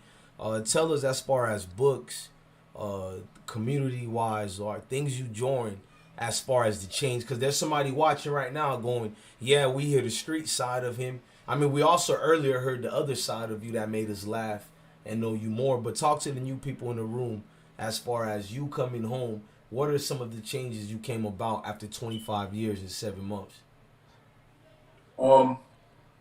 Like I said about speaking things into existence, I was on the gate. I left prison from SHU, that special housing unit. I Right. last 10 years in solitary confinement. And part of what I used to do is talk to guys, and we would dream, so to speak. We talk about things we want to do. And once I was released and I had a date, now it's really time to brainstorm and to dream, because I believe in speaking things into existence. So I was saying, listen, I want to be able to talk to kids and to be able to help steer the youth in the right direction, because I came to jail at 17. So I know how a adolescent thinks, because those were the mind frames that I was in that got me to where I was. And I told one of my friends, I want to do this, I want to do this. And he connected me with a female organization called New Flex, and they did mentoring through sports. I like playing basketball. They played basketball. I like to be able to talk to people and tell people, listen, here's my truth. This is what happened. I was one of them guys people looked up to, like, oh, he knocking people out. He got the big chains. He's driving a car. He got this. And like, what did that get me? So I can tell you, listen, that stuff is short lived. But I was able to have these things and deal with these people. And it's not like I actually had a blueprint. Like I said, I spoke it into existence. I said I'm going to do it, and I did it. Next thing you know, taking trips. There's a place called um, Lake George. Lake George is on the way upstate. When we passed Lake George, we were going to Clinton. And I passed it several times. And I used to be on a prison bus, and it looked so beautiful from the bus. And I was saying, listen, when I go home, I want to come up there. And dealing with this youth organization that helps the youth, we had a trip 2 years in a row. I went to Brant Lake. Brant Lake is in the Lake George section. So when we went there, I remember it was nighttime, and we was in our little sleeping quarters. You know, the males had the sleeping quarters together, and I was one of the counselors. So I was talking to them, and they knew I did time and all this. And I was telling them, like, yo, I said, listen, the dreams can come true, because I was on a prison bus and I went past this place, and I said, one day I'm going to be there. I'm going to go there. And guess what? Here I am. I'm able to be here with y'all and to tell y'all about these things, because, like, I made a lot of money. I did make a lot of money in the streets. I made more money legally. I didn't have a Benz when I was making all that drug money. Like I didn't have none of that. Like, now I'm doing things. I'm legit. I ain't have a house when I was living in my grandmother's house. I got my own house now. I'll put your gold chain for the people is on the screen. You can't see it, but they can see it, because I kind of like it. As far as what you're telling us, I like what it writes. The world is yours. It's not just because of Scarface or whatever. I seen you, like, you literally out here getting it. When I say getting it, people think I'm speaking about paid in full again, because the vibe is alive tonight. But I'm talking about going and get it. Like, you look like you still had that same work ethic when you were 17 years old, Johnny, to now when you got out of prison or whatever, and now you still got that drive or whatever. So do you feel like you capturing the world right now since you've been out? Like, the world can be yours? I don't know if it's yours already and you manifested it, but do you feel like it's very reachable to people who did 25 years? Because, you know, Gilly the Kid got a cousin by the name of Wallow. I can't believe I almost butchered his name, but Like, because he did 20 years as well. I don't know if it's more than that, but guys like you are, because I see you as the definition of change, but do you feel the world is at your feet right now? You can dominate in this generation. You know what I mean? The time that's being missed, 25 years. I can. I've done speaking engagements at job programs. I took a job ready program, um, got a job, was the president of the class, and came back after to give speeches at other graduations. And one of my mantras that I've told them over and over again is do what you can until you can do what you want. There's a lot of job opportunities that people pass up because they say, oh, I ain't gonna do that. I'm not gonna do the McDonald's. I'm not gonna do this. I'm not gonna be the custodian. Man, I had a job that I was doing, what was it, DirecTV. I was promoting DirecTV, so I had to like flag down people and talk to them and try to get them to sign up for DirecTV and stuff. And a lot of people like wasn't trying to hear that. And there was some women that stopped and was like, listen, I ain't trying to buy DirecTV. I just stopped because I just wanted to see what you had to say. And that flattered me. But it also helped me to be able to cater my approach. Like, okay, well, listen, if I see that they seem like they feeling me, I know how to do it. And I'm saying all this to say is, as you are doing things, you do what you can, but you also do your best to get good at whatever it is you are doing. Because some people just do what they can. I just need to make some money. Right. And they go through being mediocre or not even good at all. And they blame it on, well, I don't like doing that anyway. You end up getting fired. I don't like doing that anyway. Well, do you like being compensated for your time? If that is so, then do it to the best of your ability, because once you get good at it, you might actually like it. And me going through that training, so to speak, because I was uncomfortable doing that. But I've learned to be comfortable in my uncomfortability. So it was also like a math problem. How do I turn this uncomfortable situation into a situation that I can be comfortable and prosper? And I got better at it. And the next thing you know, I got a car wash, and now I talk to people regularly that I don't know. And still talking to them, telling them, listen, we got this, we do details, we do this. And it's just, the flow is there. I ain't shy about it. So I was shy at one time, now I'm out the shell. Like, let's do it. And all you have to do is be able to challenge yourself by stepping outside of your comfort zone and doing it. And I feel exhilarated. I feel a surge of power every time that I'm able to talk to people, whether it be an audience full, because did auditoriums, I did classrooms, I did one-on-ones. When I talk to people and I see the emotion, I went to Albany because I spent my last 6 years in solitary confinement. So I went to Albany dealing with trying to get a moratorium on solitary confinement. And I've had people in a mock cell. And we was in a mock cell, and they had the noises playing from a speaker to give the ambiance of a prison setting. And I walked them through like a day in my life in prison. And they walked out of there ready to cry. I've done it. I had people in audiences, in classrooms, and I'm talking, and I was able to paint the picture so vivid that they felt my feelings. They felt the emotions that I felt. And I like that, because that means they understand and they can feel what I felt. And that can help them to be able to avoid living what I lived.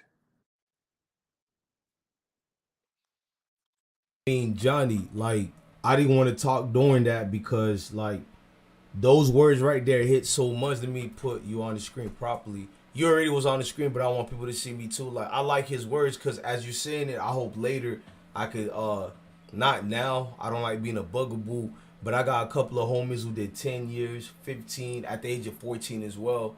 Like, even family members, I would like them to hear those words as far as to see motivation, because some people really do give up. I just came from home picking up one of my sons from Fort Lauderdale. It's a lot of dudes I ain't seen since like middle school or high school, and it's like, I hate to say, like, the conditions that they're in now. So when I look at you, I see elevation.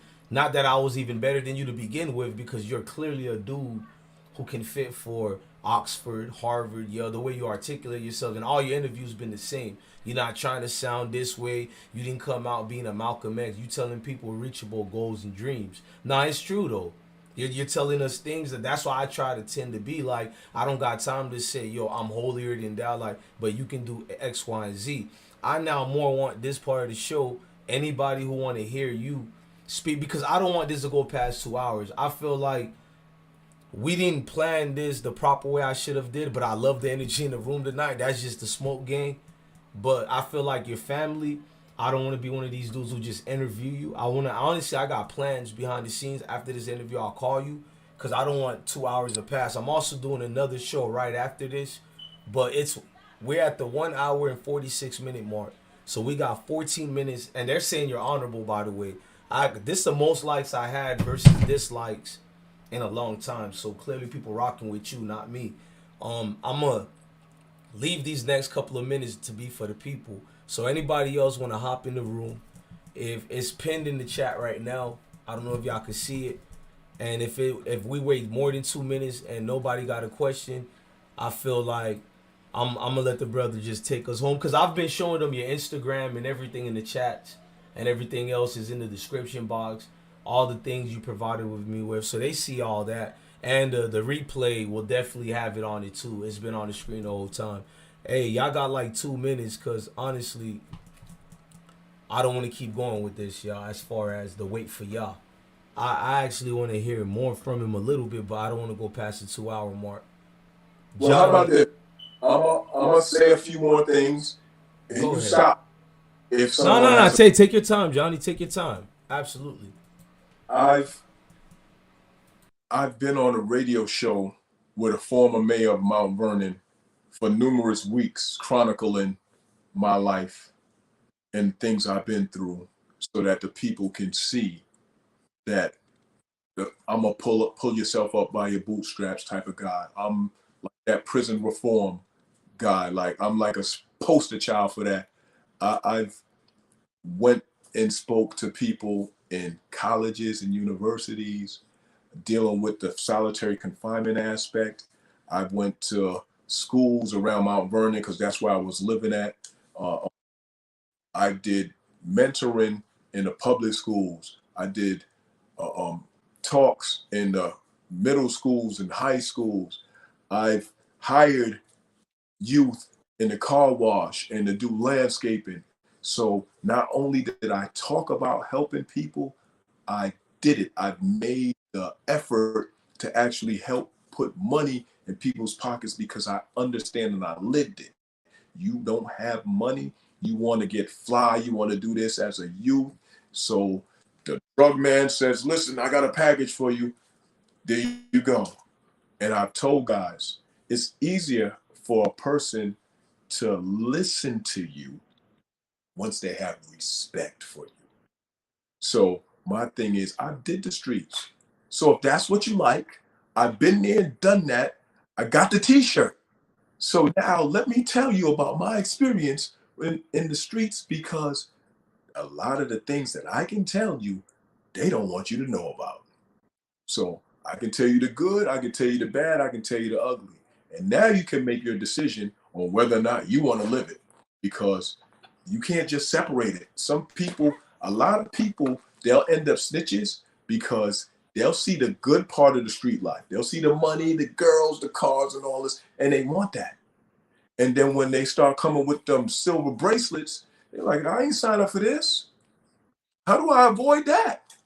They're like, well, listen, just tell us who got this. Listen, I'm letting you know straight up, this is where it is. So if you want the glamour, be ready for them silver bracelets when they come. And you're going to have to wear it. If not, don't even participate because it's not worth it.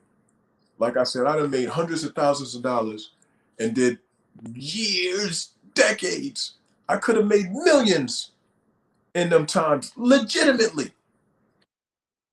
I came home, I got a degree in paralegal now, associate's degree in paralegal. Like I'm lawyer smart. Thank you. And that's from coming home. 2015, I came home. January 6th is my 6-year anniversary from walking out of the prisons. And by 2016, June, I had an associate's degree in paralegal, magna cum laude. I had a GPA, I forgot how they do it, 3.85, something like that. Three, something like that. It was a high GPA. I already know law.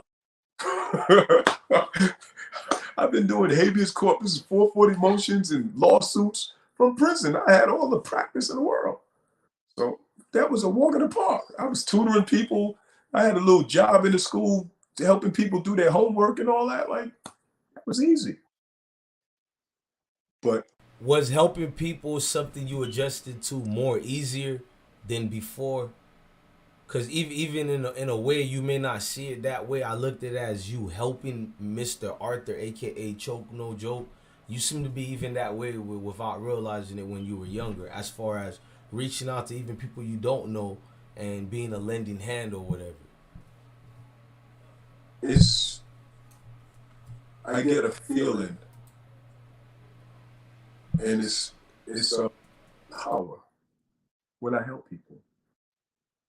It's sometimes people will actually they'll be grateful and they'll give you props for it. Sometimes they don't. But I feel a great sense. Like I've helped guys get out of prison because of stuff that I looked in their transcripts and found. Like one guy, he's from Edenwald too. I helped him without even looking at his paperwork. Wow. I just talked to him, asked him certain questions, and when he answered it a certain way, I said, listen, tell your lawyer to do this, that, and the third, and you're going home. And I had went down to Rikers Island for family court, and I saw him, and he was like, yo, I'm here because I did what you said. And they reversed my conviction.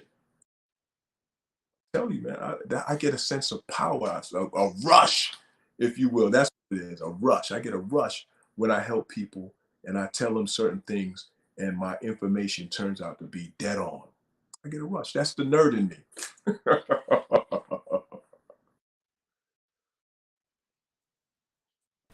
Okay, yeah, I didn't want people to. I keep muting myself. That's why sometimes none of y'all can hear me.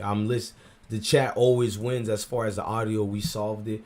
This been a good live, but Johnny, we need to talk after this chat before I do the next live. As far as I got plans of what I see, what I could do as far as for the music, but not just that. The other side, like I'm talking to guys in the chat like Maybach Mel. I'm trying to do different sections and shows of this channel, like this live. As far as the views that people see is, I didn't set it up the way I was supposed to because it doesn't really matter when you do the uploads. It's the boomerang effect. Salute to everybody who do support that as well. We got the gist of things, and I don't want you to think it's just about Arthur or No Choke. I feel like the best way as I can show where I'm supporting you and I'm supporting brothers who just did that long and guys like No Choke, I'm gonna go full throttle on this. You don't have to. I have a whole history on the YouTube sector doing this, so as far as I'm gonna still go full throttle on a journey to not really try to expose Choke No Hold. This is an educational purpose show, but I'm gonna go out my way to certain people I'm connected to try to get some type of not interview, more of a forum, because he don't seem to be a dude who want to do no interviews about it. If you're taking down comments, I don't know what pressure you added on this guy. I've never seen him act like that. He's going against everything I thought he was. Never been a fan of his. Just followed him because of my OG, but I see the shakiness. I see a whole lot. But we're gonna, like a chicken running across the field, we're gonna catch him. And we're gonna have to make him answer the questions. We put full throttle pressure. I went up against some of the best. You can name the Hassans of the world. I'm not that. I don't want you to add my beef with Hassan with yours, because I feel like because Hassan has a platform, guys like that, even though they don't like me, they should speak to you, and so many others. So we'll also try to do that as well. As you know, what interview we tried to make you do before you even did this.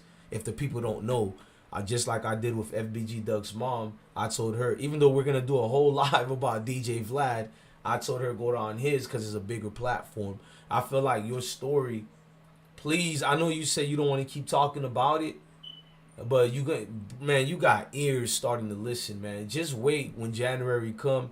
I feel like it's a holiday part. When you kicked in the doors open, boy, did it kick open. Everybody see the way this man is acting on his lives. He's blocking people. Moderators are working full times on his live. He can't enjoy himself.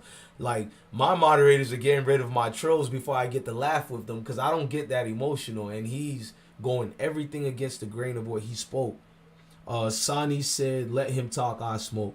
You know what? Like, they're correct. Nah, you see what I mean? They don't lie. That these people are not just here to kiss my. They came here to rock with you. So give us some more, cause you got a good amount of little time before we get off. What more that we didn't touch bases on that you wanted to speak to? Cause I'm done with my questions.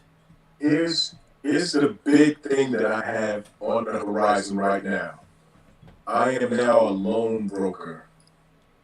What that means is I am able to help get businesses money. Now, I've been helping people for years, but now it's bigger than me. Like, Right. trying to get houses and they trying to get $100,000 to $1 million. I don't got that type of money. But now I have connections. I put together my Black Wall Street Private Lenders Corporation. I put that together during the shutdown because I had got on a site. There was millions of people and they was talking about we need to do this, we need to do this, we need to build our own businesses, and I'm all for that. So I'm like, listen, we need to create the Black Street, like for real. And I was actually trying to raise money, and my sister was like, "They're not gonna give you money. They don't know you." And I'm like, I couldn't even take that as offense because it's the truth. Who's gonna send? I'm trying to raise $1 million to be able to build. Like, who's gonna give you $1 million? Who's gonna donate? Johnny, I put it on the screen. Are you talking about your Black Wall Street Private Lenders Corporations? Because as you're talking, I want the people to see it too. And I'm about to add the link. Continue speaking. So I connected lenders. I had a talk with a lender today. I had one yesterday. I'm in the process of establishing these ties so that if you do have a business and times like this, people need money. They're about to supposedly do the payroll protection again, and I can be a link to be able to get people money. Of course, I'm gonna make money doing it. All right, cool. But my thing is, I want to be able to be that conduit to help businesses. I've seen business. I got my own business. I had to close for months. So I've seen how people don't, and I told my guys before I closed, I was like, yo, this might be it. This might be it. I got more than one business, but I was like, this might be it for this. I might close this, it might be it. But I was able to get funded. And there's people like, they need funding. In order to survive, you're gonna need some funding. I know people who have businesses that are thriving, but they have to wait too long to get paid. The invoices is like 90 days, so it's like you gotta take 90 days to get paid. How are you gonna keep your business flowing while you're waiting 90 days for a check? It could be a nice size check, but still you need to be able to operate. I can help you there. So I like to be able to do that. People who want to start off, you got ideas, but you don't got the funding. Like, you need a brother like me who understands. Like, I came from nothing, like literally, like, and I know it's a part of knowing. When you know better, guess what, you do better. So I put myself in a position and I've learned some things, and now I'm meeting some people and we're having good, healthy discussions, and they like what I'm saying. Any some of those healthy things you're speaking to people you want to share about, or that you can talk about or disclose for us? Well, one of the people that was watching my video, when I said I got 25 ways to make 25K, the person said, well, do a video on that. So I'm going to start doing videos on how to make money. And I actually was starting to do that before the pandemic with my fireplace chats. That's what that was for. Fireplace chat with Force. That was a platform that I was going to start doing to be able to expound on entrepreneurship. I can take snippets of your videos and put it on Instagram, Twitter, Facebook, and mostly the YouTube when I do these hip hop videos, because they get like, especially when I do a documentary. I'm just being lazy right now. But if I do those and I put a snippet, the views get crazy. So they can click on the description box and go to that actual video, because we can definitely get you past the hump so you can make. Cause like I'm not gonna throw the names in there of the people I'm not rocking with, because I would hope one day you can build with them as well. You know what I mean? I'm not an emotional brother, so I definitely want you to continue to do more videos on your videos. I started following you before you even gave me your number and spoke with you. When I clicked and I started doing my research about you and the OG, respect to the OG that you know of. He told me don't put his name in this. It's not because of you or me. It's because of that other gentleman, Mr. Arthur. But a lot of people are on your side. It's just that this guy gets very, like, I don't want to speak more about him. In fact, we're off that because Johnny has a whole YouTube platform, ladies and gentlemen, and I'm going to give you guys the links of that as well. Hold on. Well, I gave you guys the Instagram and everything else. Let me click on the video portion that I have to just give them that as well. But if you guys could do me a favor, when you guys go to this YouTube channel over here, let me put it on the screen for y'all. I'm going to put the name of the YouTube channel first for y'all to hop on right quick. Hold on. This is the YouTube name. All you got to do is copy and paste if you prefer to do it that way. Copy this right now that you got. Now, let me give you the actual link if you prefer it this way, because I know some of y'all, the way y'all behave. Hold on. Boom. Got the best of both worlds. I'm going to even pin this one because let me replace this with the actual pin. Don't worry about the StreamYard. I'm glad we kind of didn't do the StreamYard. We can do it later for the next show. If Johnny want to join, he can, but I'd rather Johnny not. Sometimes we get crazy, and I'll call Johnny when we do a regular show where I don't want his name to be polluted in some of the, because I know people chase views like that. I don't. RE said they subbing to you now, Johnny, so people are already copying it. I don't want to add this brother to the people I don't like or people who don't like me, because it's not about that right now. Y'all know how we get down over here. Like we just want to get to the truth of things, and I feel like he gave us more than we needed to know. Hey, Johnny, man, thank you, bro. Honestly, I'm going to tell you behind the scenes, too, when we get off this. I didn't think you were going to open up like this. And shout out to Latron in the chat, said amazing. Maybach Mel saluted you. John the Great is with you. Mrs. Lovely. Miss 702, her name is Sheree Reed. Get to know her very soon. P. White.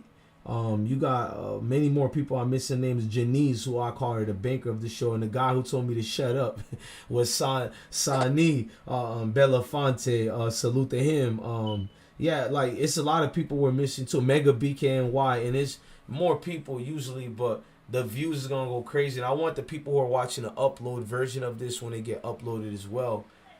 Yeah, man, like we only want to hear the truth. Like it's just so happened that I got a family situation that comes from his background, and a lot of people use their platform to shut people up.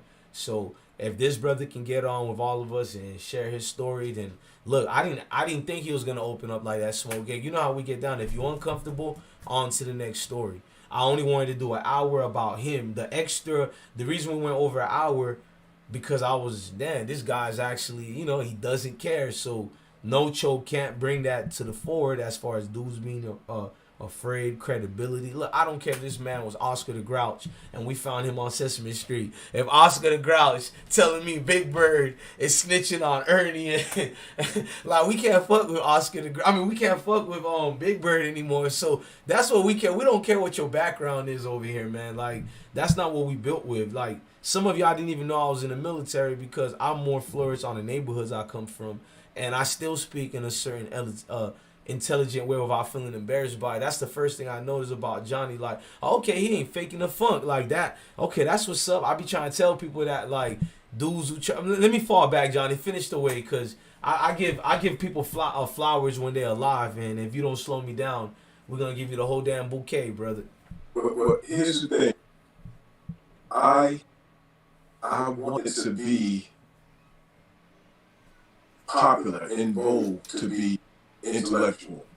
You can be smart and be popular. You don't have to be ignorant. To dumb myself down to be around because they used to like make little jokes about how I talk and the way I put my words together. I'm like, man, forget all that, man. I'm gonna be me. Like I can say some dumb stuff. Yeah, I can.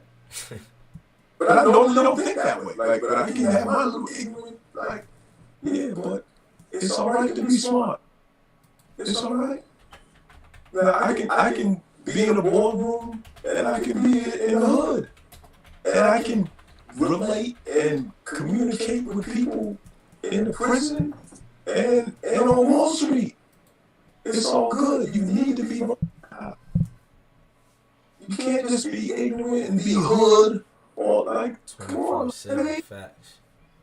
That's not it. So I want us to be able to have intellect, to be able to have riches, to be able to have things that we can pass on. And we pass on ignorance. We need to pass on real jewels. In order to have the jewels, you have to have the knowledge. So let's do it. Let's get it. I'm talking about building businesses, building wealth. Like, forget all this street stuff. I've been there, done that. I don't want to be known for that. I went around Edenwald one time, and guys came around, was talking to me, and they was telling the newer guys that I didn't know, this is Force. He did this, he did this, he did this. And they was going through the stuff I did, and you know what? I felt bad. I'm like, yo, I did all that? Like, damn. And these dudes are up in that. Now I want to be the guy that you look up to and you point to him. But he helped these people get on, and I'm not talking about in the drug. He helped this business, because I've helped businesses stay afloat before becoming a business. Right. I've helped people in the neighborhood stay afloat. I've helped people. I'm gonna put your Platinum Unlimited hand wash, car wash, on the screen right quick for the people. Yo, I've helped people who was getting ready to get evicted. Like, I did that. So you hearing about this little stuff with choke and all this stuff and murder and all this? Okay, I've done that. Right. But the good, don't look at the bad without looking at the good, because I've done way more good than I did bad. I've helped a whole lot. There's people that they heard about this, couldn't even believe it. Like, you did that? Because they only know me as Johnny. They don't know me as Force. They're like, yo, Johnny, this is the guy who put the kids on, the guy who helped them. This is the guy who's been mentoring kids, tutoring. Guy who's been helping people get out of prison. People coming out of prison, they need jobs, they need help. I'm helping people sign up to get money. Like, I'm serious, man. I ain't no joke. I'm helping people get their credit score up. Like, I'm really helping people in grown folks' world situations. I like that.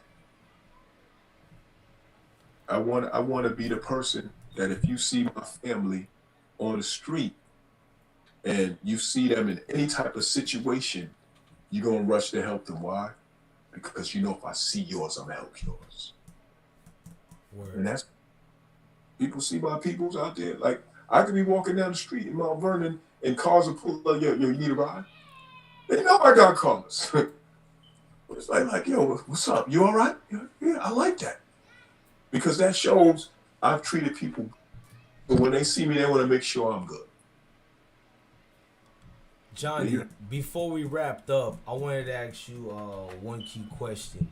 Rappers coming home today, and one prominent rapper, you know what I mean, Rowdy Rebel. Because I went 5 minutes over the time. I normally, for guys like you, I wanted to be 2 hours for the clicks.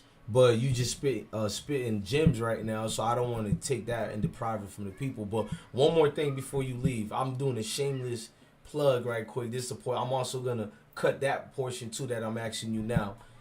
What do you want to speak as far as about Rowdy Rebel? This is going to be a separate portion as well, and I'm going to edit it.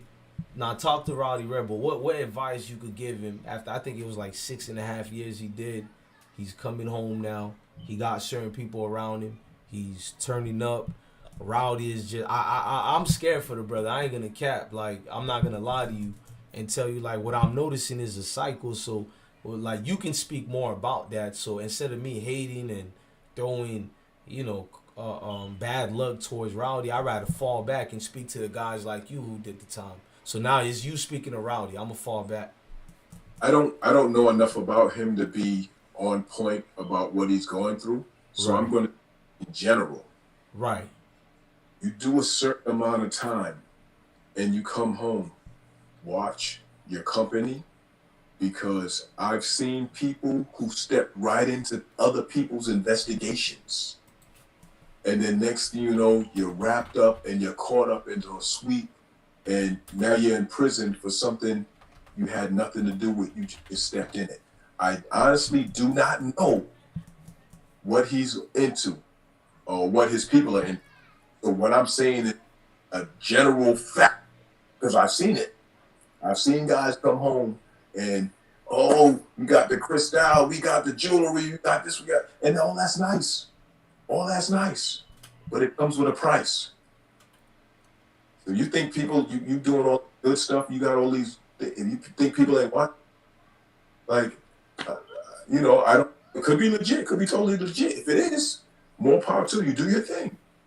Do your thing. Because like I said, I can pull up and jump out of a big bench, ink on it, and die.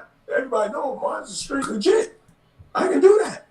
Everybody can't do that. Right. So, more power to you, bro. You did that. You did your time. Come home, shine, and do your thing. But just be careful. Be careful with people you be in contact with. And if you know the background is not squeaky clean, distance yourself. Now, I'm not saying don't talk to them. I'm just saying just put yourself a distance away from whatever you feel might get you in trouble. Your peoples is your peoples. You ain't going to change that. Right. But don't put yourself in a position where you put yourself in harm's way. You may have had people rock with you those years. I don't know enough whether or not they did or not, but have people rock with you those years. It'd be a shame to let them down to come home after doing so many years and then get caught up. Thank you, Johnny, man. Like I ain't gonna lie. Hey, I'm gonna give you a call right now, but let me put it in the screen. I don't think you've noticed the way I set this up. You won't sit on the StreamYard, but it's kind of litty. I'm gonna put it again for the people. Y'all go to both of his Instagrams for me right quick. The first one is gonna be Button, man, my Haitian accent, Buttons Enterprises. I hate people seeing that side get revealed, but whatever, man. Go ahead, my trolls could do the jokes.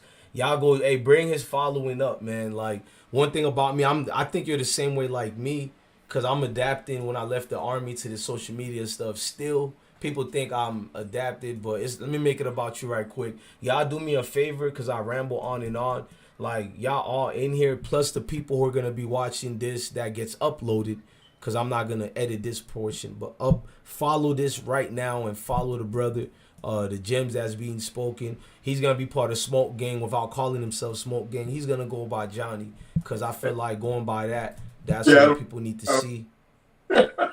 I'm serious, bro. I really want people to see that side. And I want y'all to go to the main one. That's going to be Force 1141. That's his second Instagram. Miss Lovely said, I smoke high as hell. No, not really. I'm gonna be honest. This is my eyes always get like this, but honestly, I'm giddy, meaning that I'm in a good spirit and a good vibe, because he did provide content. One thing, interviewee can't be boring. He was more than boring. He wasn't ignorant, meaning that it's easy to get hype and be like, F this person and F that. He didn't do that. He never even spoke against the grain against. Like, he probably did say that about Choke and on other situations, but on this platform tonight, he kept it about the facts. So forget about who you guys like and who you guys follow. I don't really do that. I don't know. I maybe, and I'm not going to say I'm built different. I'm pretty sure majority of the people around the world are going, I don't like blessone, but damn, Johnny just spoke facts. So we're keeping this short. Johnny, I want you to leave us off so I can end this and so I can call you up right now. thank you, man. We passed the thresh mark as far as for the namesake. You don't have a no joke names, but this is clearly gonna go up as far as upload wise. So thank you for providing us for that. Thank you for having me, bro. Okay, Carla, your family is in the room. Carla, babe, Miss Sheree Reed, Miss R.E., Miss Lynn. It's a lot of the queens in the room. Miss Lovely, they reaching out to you. So, hey, look, I don't hate. Y'all want to reach out to that brother. I don't know his circumstances. I'm a man who believe. My wife is probably watching, but I believe a man supposed to have more than one woman. So everybody know how I feel. I definitely don't hate on the next man. So, ladies, don't hit me up about it. Y'all tend to his stuff. Shout out to Mr. Skinny too.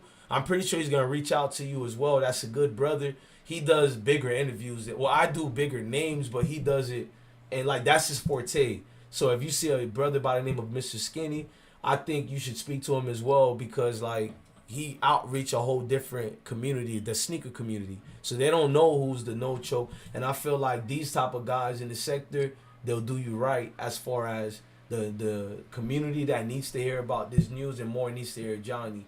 It's not me giving you advice or anything like that. I just can see the ways that Johnny will just become the biggest thing. Because a lot of guys who started in the sector, I'm not going to say his name, but the Bambaataa situation, I'm going to just leave it at that.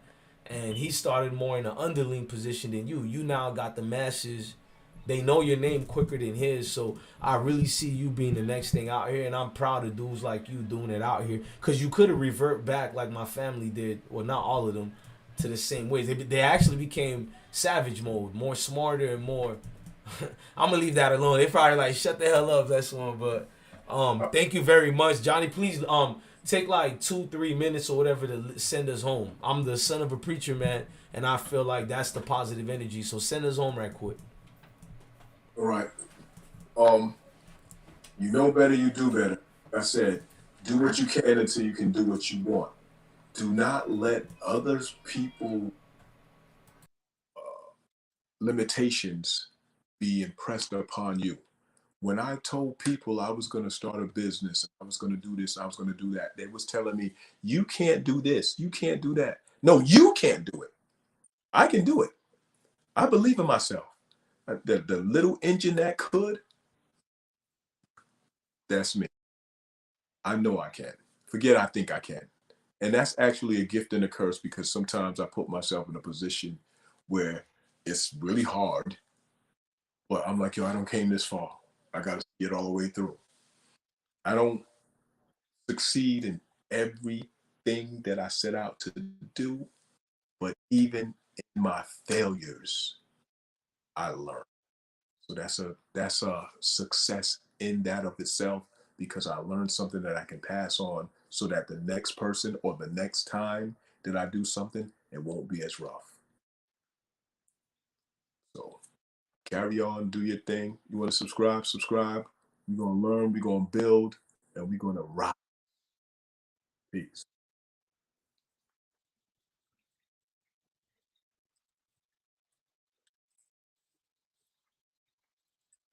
Salute.